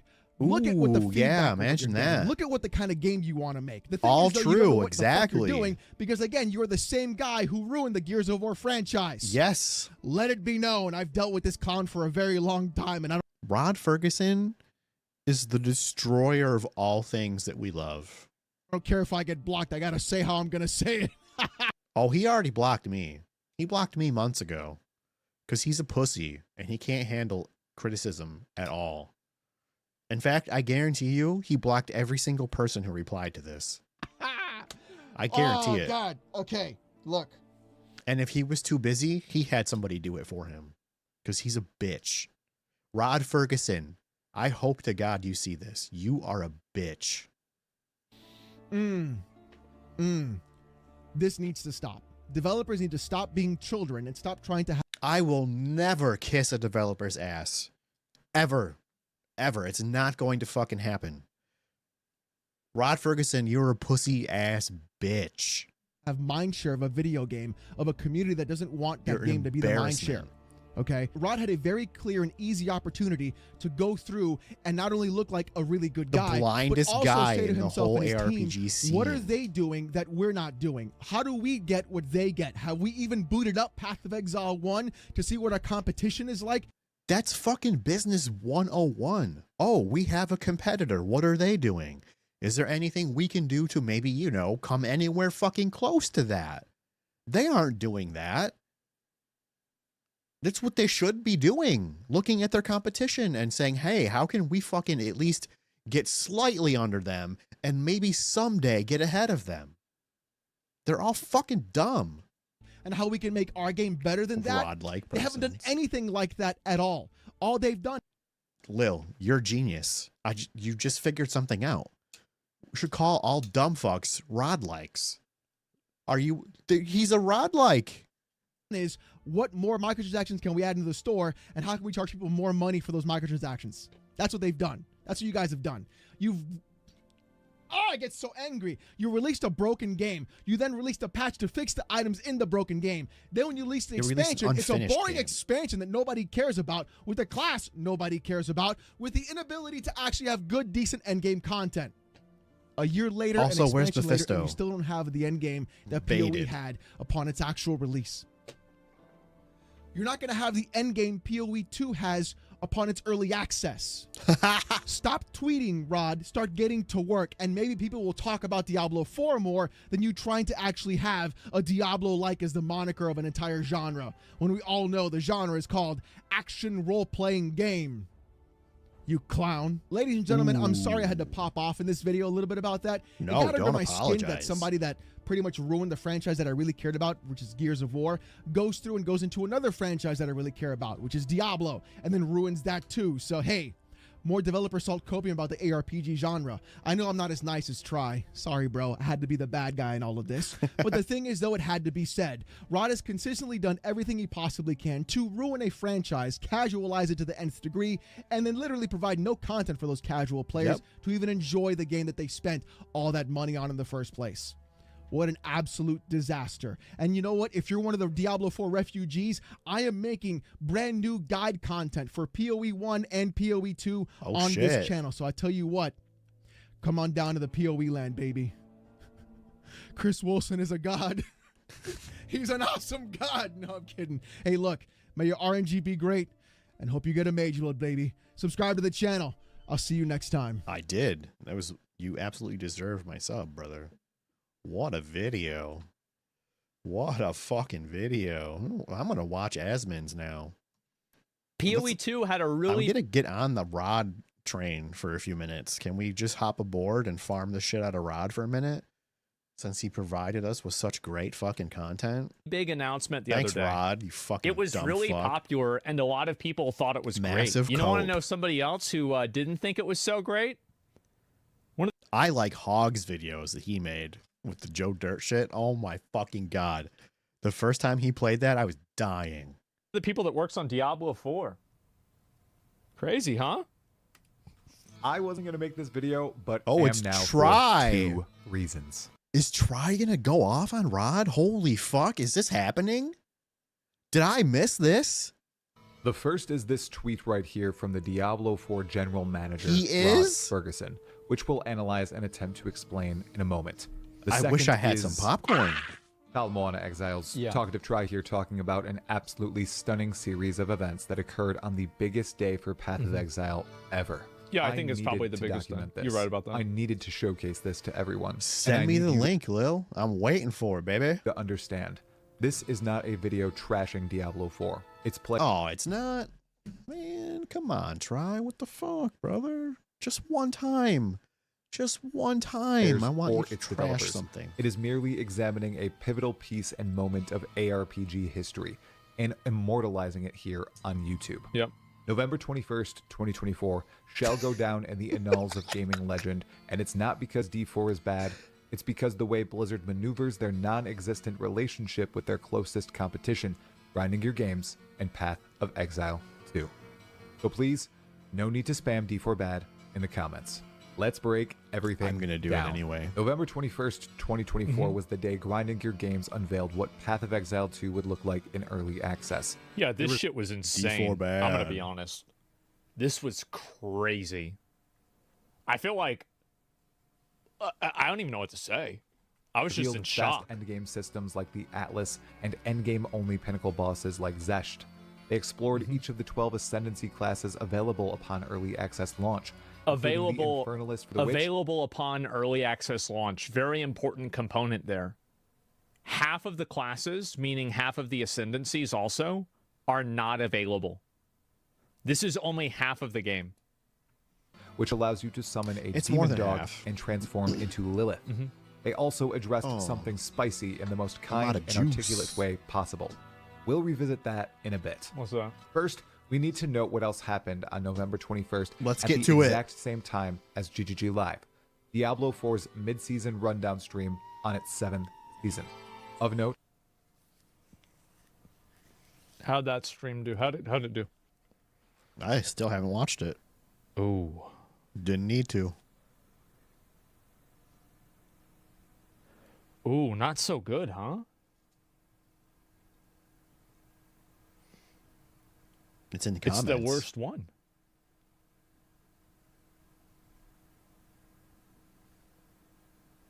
Was it on Hog's Discord? Yeah, that's the worst one. Wow. And the POE stream?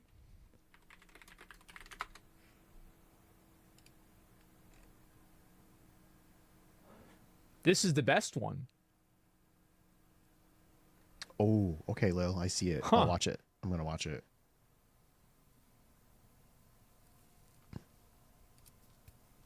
That's crazy, huh? Wow.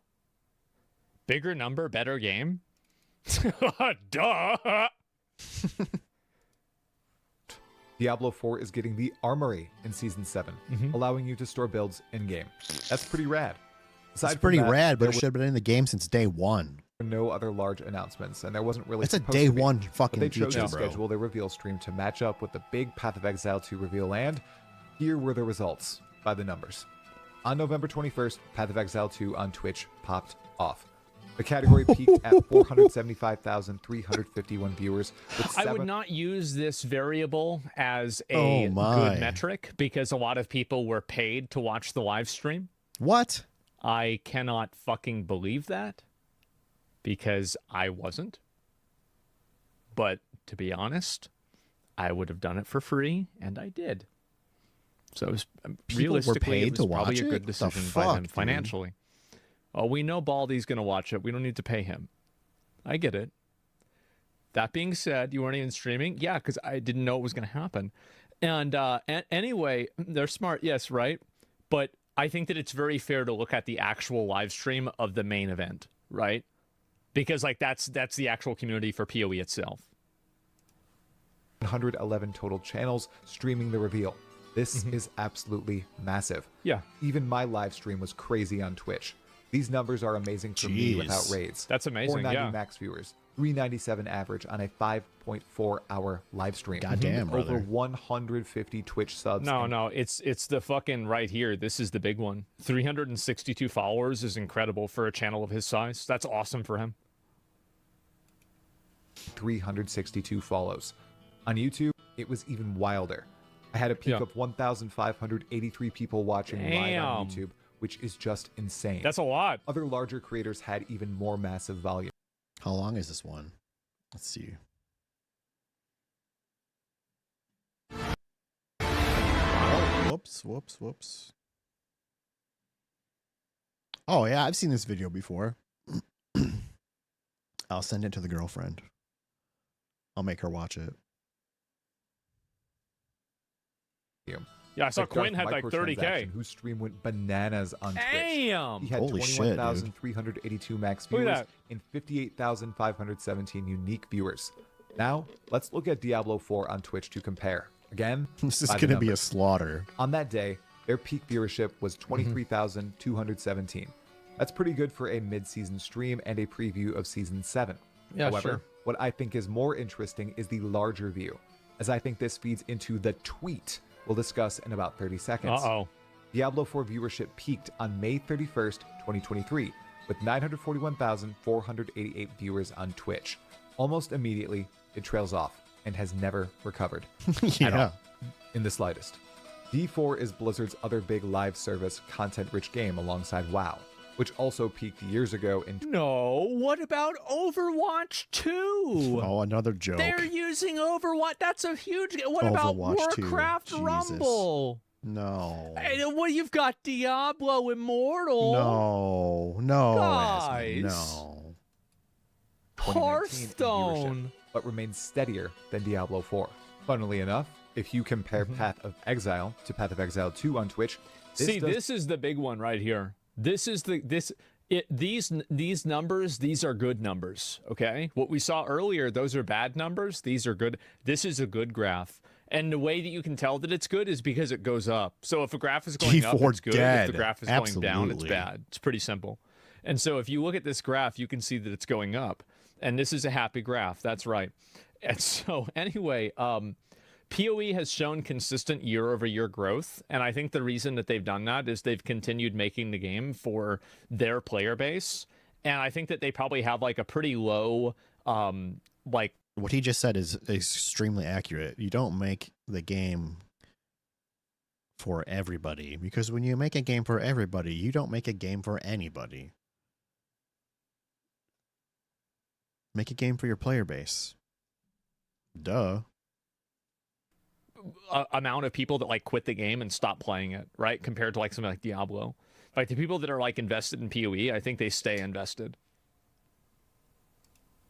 Not happen as it does to Diablo 4 and World of Warcraft. Path of Exile's viewership remains very steady every single time they release a new expansion or update. It's phenomenal. So, obviously, Diablo 4 is flailing. Blizzard is somehow left stunned about Path of Exile 2's popularity, and here is our only other exhibit of this truth. The tweet by the senior vice here we president go, and general manager of all things massive Diablo pussy, Rod Blizzard. Ferguson. Feels like the genre of ARPG, in quotations, is starting to mean a lot of different things.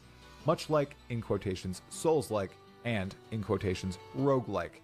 I wonder if we could normalize, in quotations, Diablo-like, for ARPGs that follow the Diablo formula. Up, dude. I think that it would be really funny if people started using PoE-like instead of Diablo-like.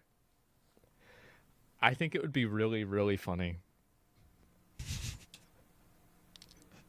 Oh, I wish I could tweet Rod. Yeah. Oh, God, that would be fucking hilarious, wouldn't it? Make it happen. Yeah, I don't know. Exile-like? Oh, you know what? Exile-like sounds better. I don't... Yeah, PoE-like doesn't... Souls-like sounds good, right? Roguelite sounds good. Yeah, we gotta have like a better term. Diablo-like doesn't sound good either, you know? Path-like? No, that's too weird. No, that's dumb. You don't need to go check yourself. It's real.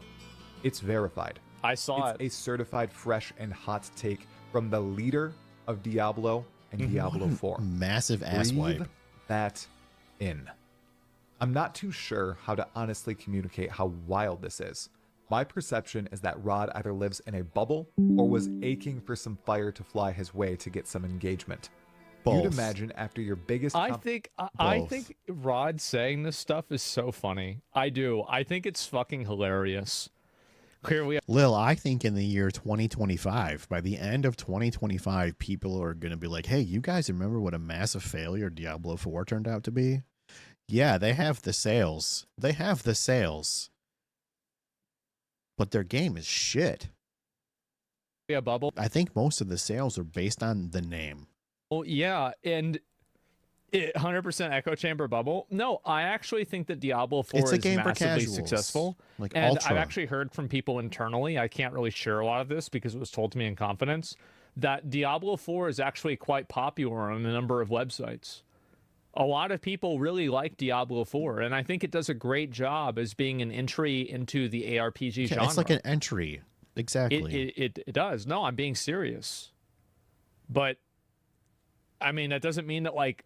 It didn't flop, It that's can't for be sure. better. I wish it had a complicated system like POE as like a Souls-like game. It certainly wasn't a flop. Yeah, I think they've made Diablo a lot better. I also have to say, like, you know, I was thinking about this, like, watching the gameplay for POE2. And you know what it really reminded me a lot of? Is that it reminded me of, like, POE1 in, like, 2013. Where, like, everything was a lot slower before you had, like, a lot of the power creep. Like this. Like, like, this is, like, doing, like, a level 65 map or something like that back in the day. Petition showcases something incredible. Concepts made reality that WoW haters, lovers, and people not even interested in Path of Exile 2, that you take a step back and say, huh, I bet we could learn from that. Yeah, and I bet, here's really the truth. I bet internally, a lot of the guys that are working on Diablo 4 are like, oh, fuck, we need to do this in our... See, I told you they'd like it. Look at the chat. See, this is my idea. I said this would be good. Why didn't we do this? We could have done this Rod said no. on launch. Yeah, they're probably mad. It's the same thing as Power World with Nintendo. Nintendo's mad about this? Yeah, of course they're mad. But I guarantee you the guys that are working at Nintendo were probably playing Power World. Bro, I told you we should have had this. Why didn't you... Why can't we get the money to do this? Yeah, 7 levels of bureaucracy. I bet so. Yeah. That's a huge problem. Yeah, because a lot of these guys, I bet they're PoE players. I bet they love PoE. What the fuck? They're probably going to play the PoE2, the beta when it comes out. Sorry, gotta check the old phone. I think that Blizzard is, if anything, I think it's just in a chokehold of bureaucracy. And I feel like so many companies are like that now. Instead, Rod decided to retreat into this tweet. Oh. He stuck his head in the sand like an ostrich and started. Do you guys think that Rod got in trouble for this tweet? Do you think anybody talked to him? They did that nice painting in the church. Yeah, right. Do you think anybody, a higher up, said, "Hey, Rod, what the fuck? What the fuck are you doing? Rod, that was really fucking stupid. Rod, don't ever tweet again." Cream. Let me just read it one more time. Feels like the genre of ARPG is starting to mean a lot of different things.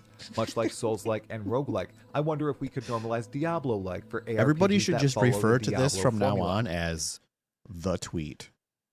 The crazy thing is, the dude is right. The genre does mean many different things, and Diablo's biggest competitors are doing something incredible and bold. Yeah. But instead of giving them a kind bow or not saying anything, Rod went out and seriously pitched other games be implicitly named after the series he currently oversees, and if they stray too far, then they cannot be compared to his precious Diablo. I don't associate him with the history of Diablo. I associate him with Diablo 4.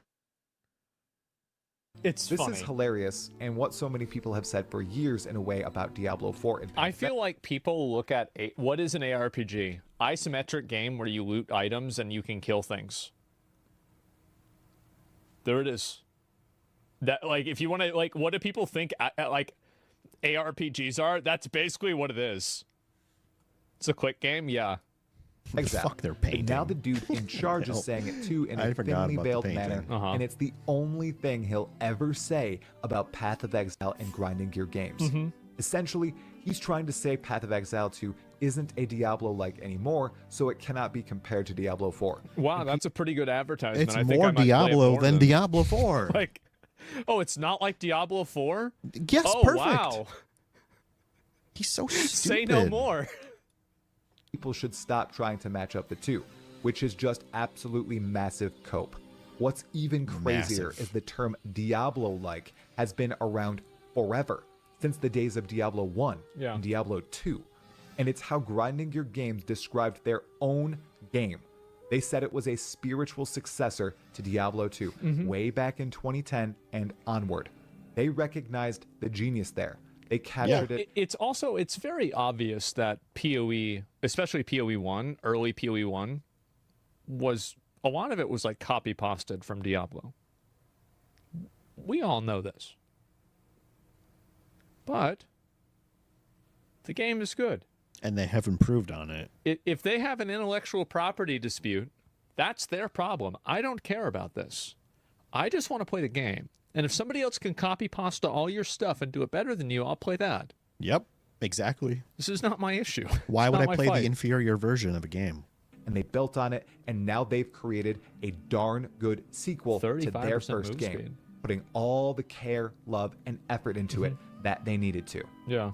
Rod Ferguson is scared. He is threatened, so he's lashing out. I've dealt with this in creating content. Whatever happened to Joe Rod Shelley? Ferguson is scared. Joe Shelley? He doesn't leave his house anymore. Is he still around? He's gone? Yeah. He's Jover. Yeah, where happened to him? He's Jover. Oh, on no. YouTube and in my workplace, it's plain to see. Grinding Gear Games has made something tremendous with Path of Exile 2. It has Blizzard shivering, and the game isn't even out yet. You know what this reminds me of? All the game developers coming out and saying to not expect games in line with the quality of Baldur's Gate 3 after you guys can't expect us to make a good game. Meanwhile, Space Marine 2 is like such a narrow experience, but it's really good. We don't need Baldur's Gate 3. We just need what's in the game to be good. Tremendous success on release. 6 on IGN's PC Gamer. Was an anomaly, a standard other devs shouldn't be held to. That was a hilarious line of logic, and Rod seems to be going down the same path and sniffing the same copium. What's even juicier is that Grinding Gear Games acknowledged this issue in the ARPG genre, that the ARPG genre has problems with endgame content delivery and iterating on systems, and they decided to refocus their efforts on doing exactly that for their huge launch. Something that exactly, like that's the main weakness that a lot of ARPGs have, is like the end game for them is very like kind of weak. Like that's why I kind of stopped playing Last Epoch. I didn't really like the end game that much. I thought the campaign and the gameplay was great. I thought it was fun, Last Epoch but it just didn't really feel like I was doing a whole lot. I think he might be afraid to lose his job, and Diablo he 4 absolutely hasn't should be. And Last Epoch didn't do either. They recognized this and decided to act instead of just complaining. Immediately as he saw the genius Path of Exile 2 presentation, he knew what could potentially happen. If Grinding Gear Games succeed in their goal, crafting a game just as deep as Path of Exile 1 with a far better onboarding system. Just a second. I actually do think that PoE2 has the ability to cannibalize the Diablo audience in a way that PoE1 can't do. Oh, absolutely. Because PoE2 is coming out now, and a lot of the systems in the game are going to be made more accessible to new players. Yep. PoE1 is, to be honest with you, very inaccessible to new players. It really is. It is. You can do it. Of course, if you're a new player, all you have to do is watch, the 4-hour guide on how to start playing the video game, and then you'll understand it. That isn't cannibalizing. Yeah, no, you're right. Actually, that's a bad word for me to have used. Yeah, because it would be eating its own content. No, you're actually correct. It will actually take market share away from Diablo 4. And the reason why is that also, if I look at the visuals with PoE2 and with Diablo 4, I think PoE2 is way better. Of course it is. I do. I think it's way better. I think it's way better in terms of design, and I think it's also way better in terms of fidelity. So, there it is, right? And so, PoE1 doesn't have that. You've got, the Searing Exarch boss fight that looks really cool, right? But it's nothing compared to this. In terms of, visual fidelity, again. Better designs, everything. Yeah, exactly. Click to move is a fence. Well, here's what's really funny about that. That's over with, brother. In PoE2, you can use WASD. Problem solved. So yeah, great idea. You're totally right. Whoa, what? So I do think that POE2 will actually not cannibalize, will take market share away from Diablo 4 in a way that POE1 was not able to. Because of its graphical fidelity, it looking like a next-gen game. It looks fucking great. And also the fact that it's much more accessible to new players and that it's a new release, so people don't feel like they're getting in on the game behind. Put all those things together, and you have a tremendous competitor to Diablo 4. And it's free. You hate clicking? Huge fucking bonus there. Bro, you don't have to click in this game. The only thing you have to do with your mouse is which direction you're looking in. It's just like Diablo 4 is cooked. Just like V-Rising. Thereby is also cooked. Path of Exile 2 you can bind all your abilities to your MMO mouse, and you're fucking off to the races, baby. I don't think that Diablo 4 is cooked. I just think that I don't think it's going to reach the heights that Diablo 2 had. Diablo 2's cooked, even Asmund. Diablo You're 3 wrong. on release. I disagree with you for once. You're wrong, bro. It's over. Chatting with one of the people in charge of Path of Exile 2 live on Twitch and YouTube on November 26th at 5 p.m. in 2 days. Eastern Time, 11 o'clock p.m. CET. Yeah. If you'd like to tune in live, make sure to subscribe treat here it an on interview YouTube too, or follow try? me on Sorry, Twitch. try. Additionally, like the video if you ended up liking it. It really helps and is completely free. I'll see you in the next video. Stay sane, my fellow exile. Yeah, this guy, I mean, I've watched a lot of his PoE. Talkative Tree, I've watched a lot of his PoE videos. When did he do the interview already? When is his interview? Lil, do you know? Because I'd like to stream it if possible. Ba-ba-ba-ba-ba. I'm hungry. I need some food, brother.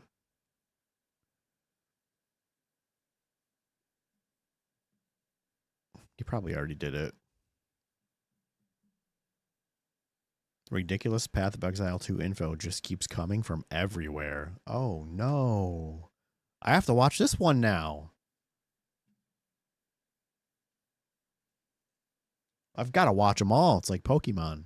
Talamoana Exile's Talkative Try here. And oh my hooded one, new Path of Exile 2 information is coming from everywhere. Interviews with Jonathan Rogers, legal leaks from the POE2 event, and people hyper-analyzing every single new POE2 video and image out there. Videos from awesome folks like Dreamcore and Empyrean. And I am here to sort it all out and get you the best new insights in a single video. That's in right, a Path of single Exile 2 video? News aggregator Talkative Try here at your service. It is an honor. Here's a high-level overview of what where'd new he get that info hoodie? in a single video. That's right, Path of Exile.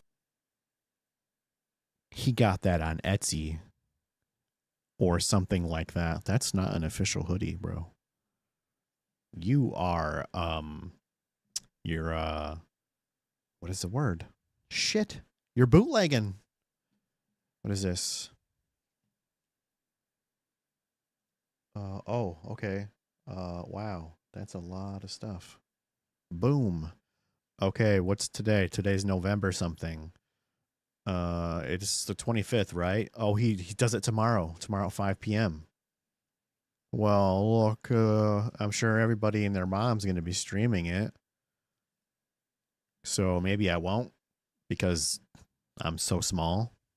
Exile 2 news aggregator Talkative Try here at Wait, your what's service. today's date? It is an honor. Yeah, that's Here's tomorrow. a high-level overview of what new Thank info you, this Lil. video contains. A showcase of bandit-like quest rewards You're a in real Path of one. Exile 2 from Havoc. More Ascendancy nodes leaked for the Witch Hunter and Titan. The most important new info from the Ghazi and DM interview of Jonathan Rogers. A reminder, I am also interviewing Jonathan this week coulda on just Tuesday. waited. New passive skill tree insights. A brief look at the insane $480 supporter pack art book. Worry not, spoiler areas are marked and announced. A glance at the brand new POE2 website. Another note on the Diablo general manager drama and how we should welcome in Did all he get Diablo fired? refugees Please. with open jaws. Please, Then, I hope a he got final note fired. from me. Recording this at 5 a.m. I haven't been on exhausted, Twitter but at so all happy today, all so this if is there's going so anything well, thanks news to your related, support. I haven't seen it. Now, before we get into the belly of the beast of the video, please like the video if you like my content. Subscribe to the channel for all things Path of just got a Exile new 2 YouTube and hit the sub. sub Awesome. notification bell. These past few days have been insanely That's what that noise successful, was. and I'd like to keep the momentum going. Thank you. As always, timestamps and sources are in the description below. Now, let's delve on in. Let's start off with this awesome teaser from Havoc, one of the Path of Exile 1 GOATs and OGs, showcasing that there will be bandit-like character buffs in Path of Exile 2. For those of you who don't know, in Path of Exile 1, there is a quest in Act 2 which allows you to get special character buffs from killing a specific type of enemy. Hey, I like this guy's name. Across What the fuck was that? Oh, that's my YouTube sub. Yo, thanks, dude. It came through. I appreciate your sub, man. Thank you. This guy's name. I used to go by this name when gaming for the longest time. Across your entire character, or you can choose to get passive points instead. In fact, I used to go by Havoc 666. That was coming back in Path of Exile 2, where you make this wild decision whether you get this buff to your character or that buff to your character with a quest reward. And showcased here by Havoc, we will indeed get this. These also appear to be pretty darn strong, with one of them affecting your life regeneration, another your mana, and the third just boosting your attack and cast speed. So we have recovery in terms of life, recovery in terms of mana resources, and just better damage. I know, dude. I used like to the be choices. cool. I wonder What if happened? you'll be able to respec in between them, and I wonder if there will be more on top of this one. It would be cool if there were multiple tiers of this. We know that bosses are dropping specific character buffs when you kill them, these optional bosses. This is brand new. I will definitely be asking Jonathan Rogers about this in my interview with him on Tuesday. And then we have more Ascendancy nodes leaked from the Titan and Witch Hunter Ascendancies. They are pretty wild indeed. These are posted on Reddit. Like I said, the sources are...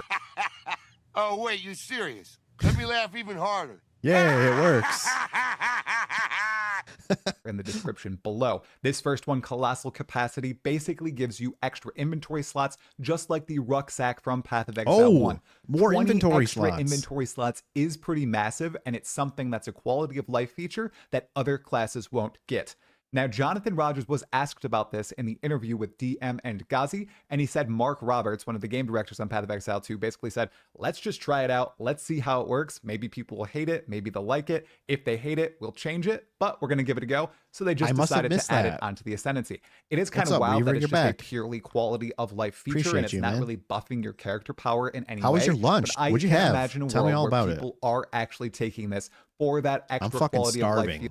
I'm so hungry right now that I would like to live my lunch through you. To pick up more loot from a map or just fit more loot in their inventory at once. Next up, we have Stone Skin, which doubles your armor from equipped body armor. This is an OG Juggernaut node, which is pretty cool. Obviously massively defensive. And we know that the Titan is going to be an incredibly tanky class. So I'm super excited to see how high we can push our armor values and just how much damage we can mitigate. Then we have Ancestral Empowerment, which essentially buffs your slam skills, giving you the buff Ancestrally Boosted. We're guessing... Dude, where from? Can you tell me where it's from? Did you make it at home? I'm so hungry. That this is giving you a spirit that watches over you and slams your attack another time, just like one of the Chieftain Ascendancy nodes from Path of Exile 1. Very cool, very strong, and I love that it's every second slam skill, and it doesn't seem to have any other internal cooldown. So if you massively boost how fast you're attacking, this is just going to get stronger and stronger and stronger. It's not like it has a 1 second cooldown time or 2 seconds, 3 seconds. It's just every second slam. I love it. It's going to be super powerful, and I cannot wait to see what it looks like in game, given the... I gotta ask him.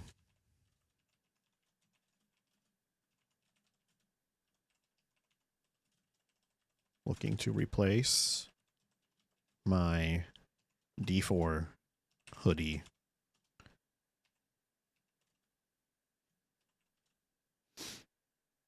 Yeah. The graphical effects that we've seen so far on these Ascendancies.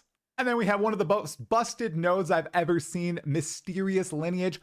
20% more maximum life. Max life. For those of you who don't know, that is a huge boost to the survivability of this class. 20% more is tremendous. If it was increased, not as much, but more, this is going to make the Titan one of the tankiest character types in the game.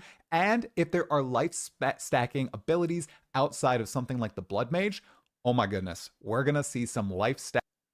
The Raul zipper. Yeah, I noticed that he had the zipper, so this could be the official one. Hackers who are scaling their damage based on their life. If he bought it from somewhere, I'd like to know where. Or maybe they gave it to him. Who knows? On the Titan class with this specific node. And now we have 2 busted ascendancy nodes for the Witch Hunter, for the Mercenary. We start with No Mercy. Supporter packs, there's no way he would have got that hoodie that quickly. Unless they're producing it here in the US. Or he could have had them overnight it to him. I don't know. But shipping all the way from New Zealand.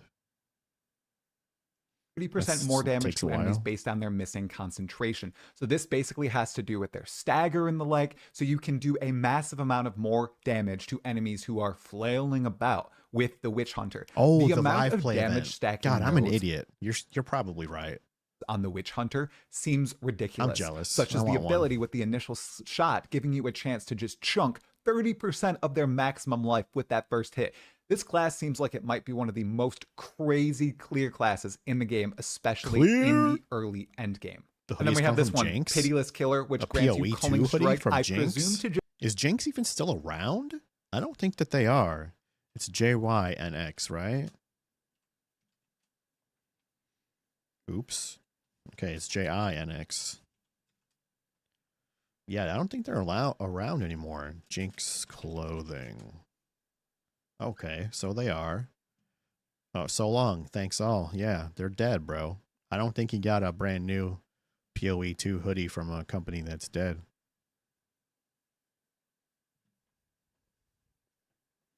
By the way, that chat is from YouTube. What's up, man? I appreciate your follow, man. We're streaming over on Twitch as well if you want to come over and watch it over there.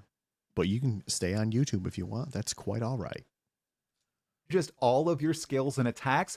And for those of you who don't know what this means that it automatically kills enemies that you hit when they hit a certain life percentage. It varies in Path of Exile 2 based on the enemy type of rarity. So normal, magic, rare, and unique. The values can be found on screen right now. Too. This is going to be busted in many scenarios, but most especially when you're talking about rares and uniques, especially given the fact that you're already doing possibly a huge chunk of their maximum life with your first hit. If you take that other ascendancy node, you're doing more damage if you stagger them, if their concentration is completely broken, and now you're culling them.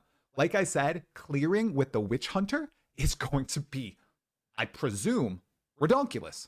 Now for a very quick overview of all the most important information from the Darth Micro. The decal, though, it looks washed out. Her transaction and Ghazi interview of game director on PB2, Jonathan Rogers. I will link to the full interview in the description below. It was a great one. It went 2 hours. It was supposed to go for 1 hour. Watched all of that. Questions. Next up, we are getting bunches of information about the passive skill tree, all the notables on it, all the keystones. If it's not nailed down, it's yours. Areas look like for the warrior, and sorceress, and the witch, and the mercenary, and all the other classes. Hey guys, look! And a lot of this information is the map overlay came back. They're not too worried about you seeing just the art. They want you to actually have functional map right on your screen. They're so fucking cool. Yes, from Reddit, as we'll look to in a moment, but another source is Dreamcore, who was doing a complete series breaking down all the different passive nodes on the tree that he found when he was in LA. He captured every notable and every keystone he could. I highly suggest you go to his channel, check out this series. He's going to be drip feeding us exiles for the next long while. It's going to be awesome to see every single bit about the tree come out, but there is that disclaimer that there will be massive renovations to the tree throughout early access launch. But a little public service announcement and some shit talk about my Secret Labs chair. Don't buy Secret Labs chair if you're looking for a chair. Don't. It started off very comfortable. I've had it for less than 2 years. In December, it'll be 2 years, and I hate it. I've had to replace parts on it already, and it feels like I'm sitting on concrete. Do not buy Secret Labs chair. But we do know, on launch, it's probably going to be... My ass is currently suffering right now. Very similar to what Dream is laying out. And if you look at your screen right now, we are getting a lot of other notables very quick for those of us who do not have the patience with no extra awesome Dream Core explanation on top. We have Bulwark, Apocalypse, Glancing Blows, Lay Siege, Distracting Presence, and Levitation all here from the tree. And there are some crazy notables and keystones on the tree that are doing some pretty spectacular things. As we can see with Levitation, unaffected by enemy ground effects for 1 second after stepping on them. We know us Path of Exile 1 players are going to love that node. We also have Cluster Bombs, Grenade Skills Fire, and Additional Projectile, or Lay Siege. 1% increased damage per 1% chance to block. Block stackers unite. Where's the gladiator, everybody? And then we have this as well. Fast metabolism. Life leech effects are not removed when unreserved life is filled. My mind is exploding. Polymathy, 10% increased attributes. Sounds familiar from Path of Exile 1. And then we have repeating explosives. Grenades have a 20% chance to activate a second time. Quick Change Act, 50% increased weapon. Also, brief hoodie review right here. Hoodie review. It's really nice. The only thing I'm worried about is this washing off the logo. Yeah. The material itself is super soft. It's super comfy. This is a size large. The shirt is awesome quality as well. There's also a logo. Oh, shit. The logo on the back, too. Path of Exile 2. So anybody. Oh, shit. Guys. Guys, I need that hoodie. I need the hoodie.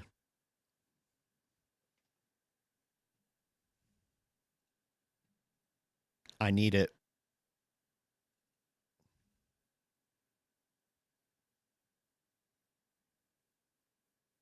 Wash them inside out. Yes. I need it.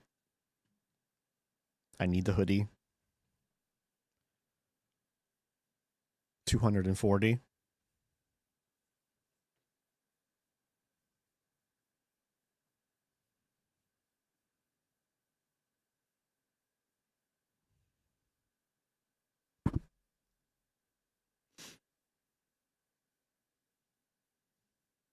Sell a kid. I do have 3. I don't need 3.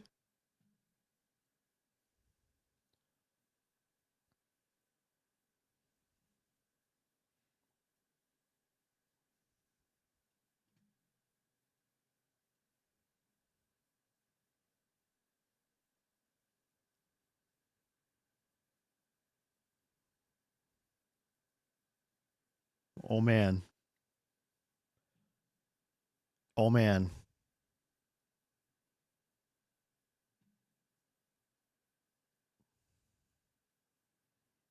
Do I do it? Do I do it?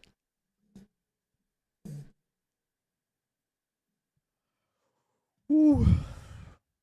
Starting to sweat. Ooh, baby.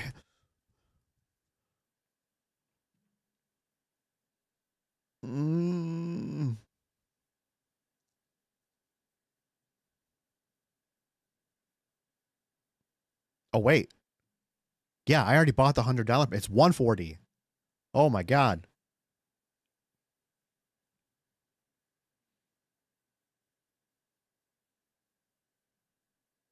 But will shipping be a nightmare? Will I actually get it? I have friends who play POE1 who never got their stuff.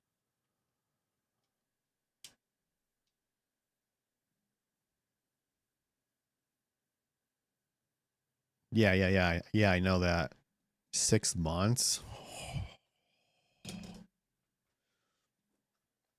6 months?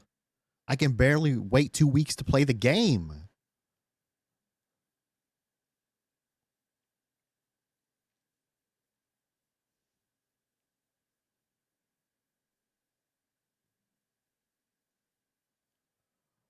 Oh.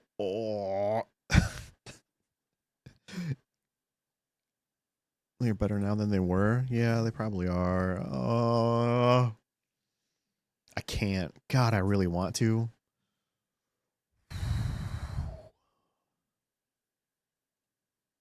Fuck.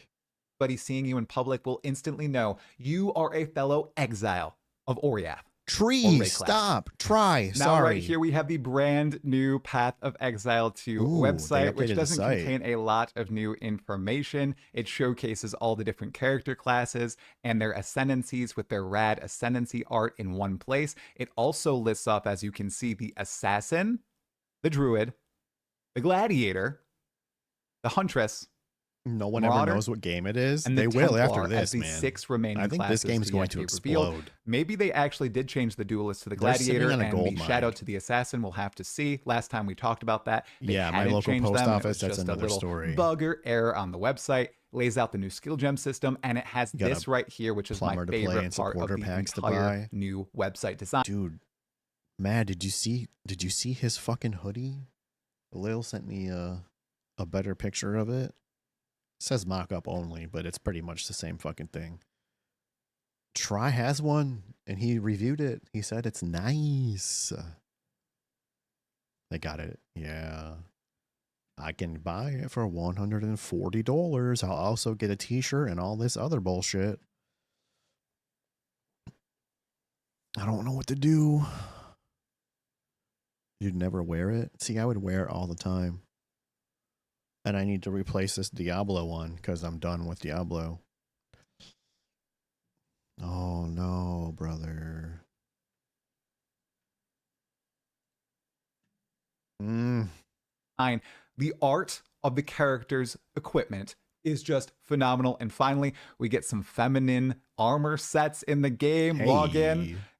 And then we also have the Searing Touch, which is a brand new unique item that grants a skill level 9 living bomb.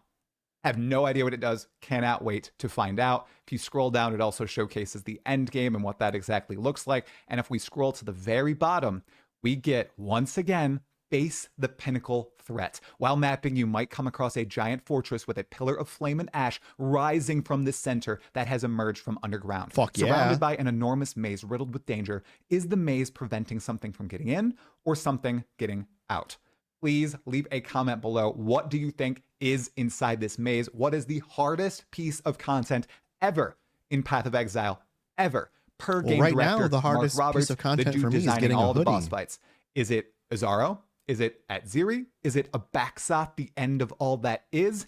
Who could this be? It might be someone completely brand new, but I think they will flash back to Path of Exile's historic lore, and we will be fighting something insanely cool. Maybe it's the sister of Solaris and Lunaris, Viridi. Someone in my Discord had an excellent theory about it. Highly recommend you join and check out their theory. And just one more final note on this insane tweet from Rod Ferguson, which has blown up. Asmongold reacted to my video on it. Well, it's not an official hoodie, so I didn't pay an exorbitant amount. It was like $35. Which was awesome. I just need to say, anyone who is attributing this tweet to Diablo players or anybody else for that matter, don't do that. We should be welcoming in all Diablo refugees with open arms. Oh, of course. I'm not shitting on anybody because of the Rod tweet. Just Rod himself. Because Blizzard and Rod Ferguson, the general manager of Diablo, seems to want to diss Path of Exile and claim credit for all it has done for the ARPG industry, all it has innovated. I mean, you don't need to attribute that to anyone besides Rod. It is very unfortunate that he and the board of directors likely cooked this up in a meeting room after they watched the greatest ARPG reveal of all time. But that doesn't mean we need to not welcome all the brand new players into Path of Exile because of his opinion. Welcome everybody, help them out, make sure that they feel like they are at home in Rayclast. And finally, just a note from me.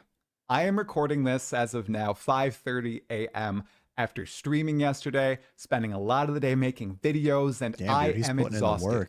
I have a full-time job I'm going to be working all this week. My 2 daughters are going absolutely berserk. I want to spend time with my wife as well, but I am going all in and putting all effort in on this channel, and oh my goodness, it's yeah, I know he does, but I wanted to watch the video. It's paying off so far, and it's because of all of your support. And as we approach Path of Exile 2's early access, I really just hope to continue up that momentum, continue the growth, get that lore video out. I don't know, Alex, if you're watching this deep into the video, but it's on its way. And just keep making the content that I would enjoy from my favorite game creator for all of you. Shit. The support is tremendous. Discord, Patreon, Twitch, YouTube, Twitter, literally everywhere. We broke 250,000 views in the last 48 hours for the first time ever on the channel. The old record was 98,000 in 48 hours, which is insane. That's awesome for you, buddy. I'm happy for you, man. Legit. No bullshit. That's cool as fuck. Guys, that is enough for me for today. I still need to iron out some kinks about the stream. I need to get some emotes. I need to get some fucking food or I'm going to goddamn die. Thank you for coming. I really appreciate you. Should I even bother raiding another channel? Let's see.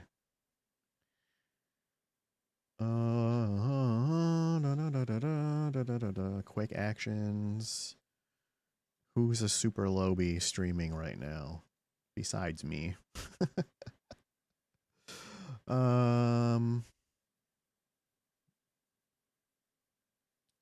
That's a different language. We're not going to raid them.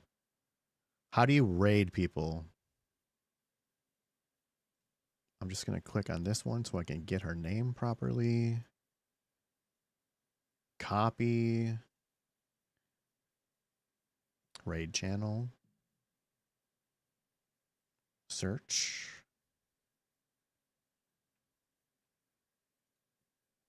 Okay, okay. This makes it much easier. Awesome, awesome, awesome.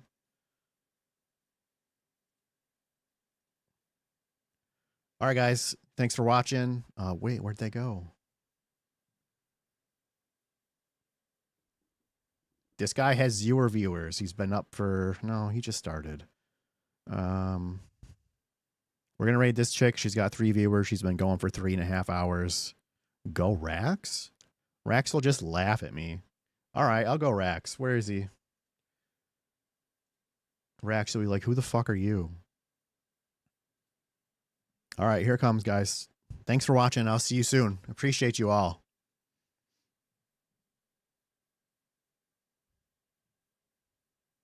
Had like basically everything we needed, and it pretty much exactly was filling the function that the crafting bench was supposed to fill, but yet it didn't have. But yet it feels fun because you don't have to have this busy work of having to salvage mods, like salvage mods all the time. So effectively, it was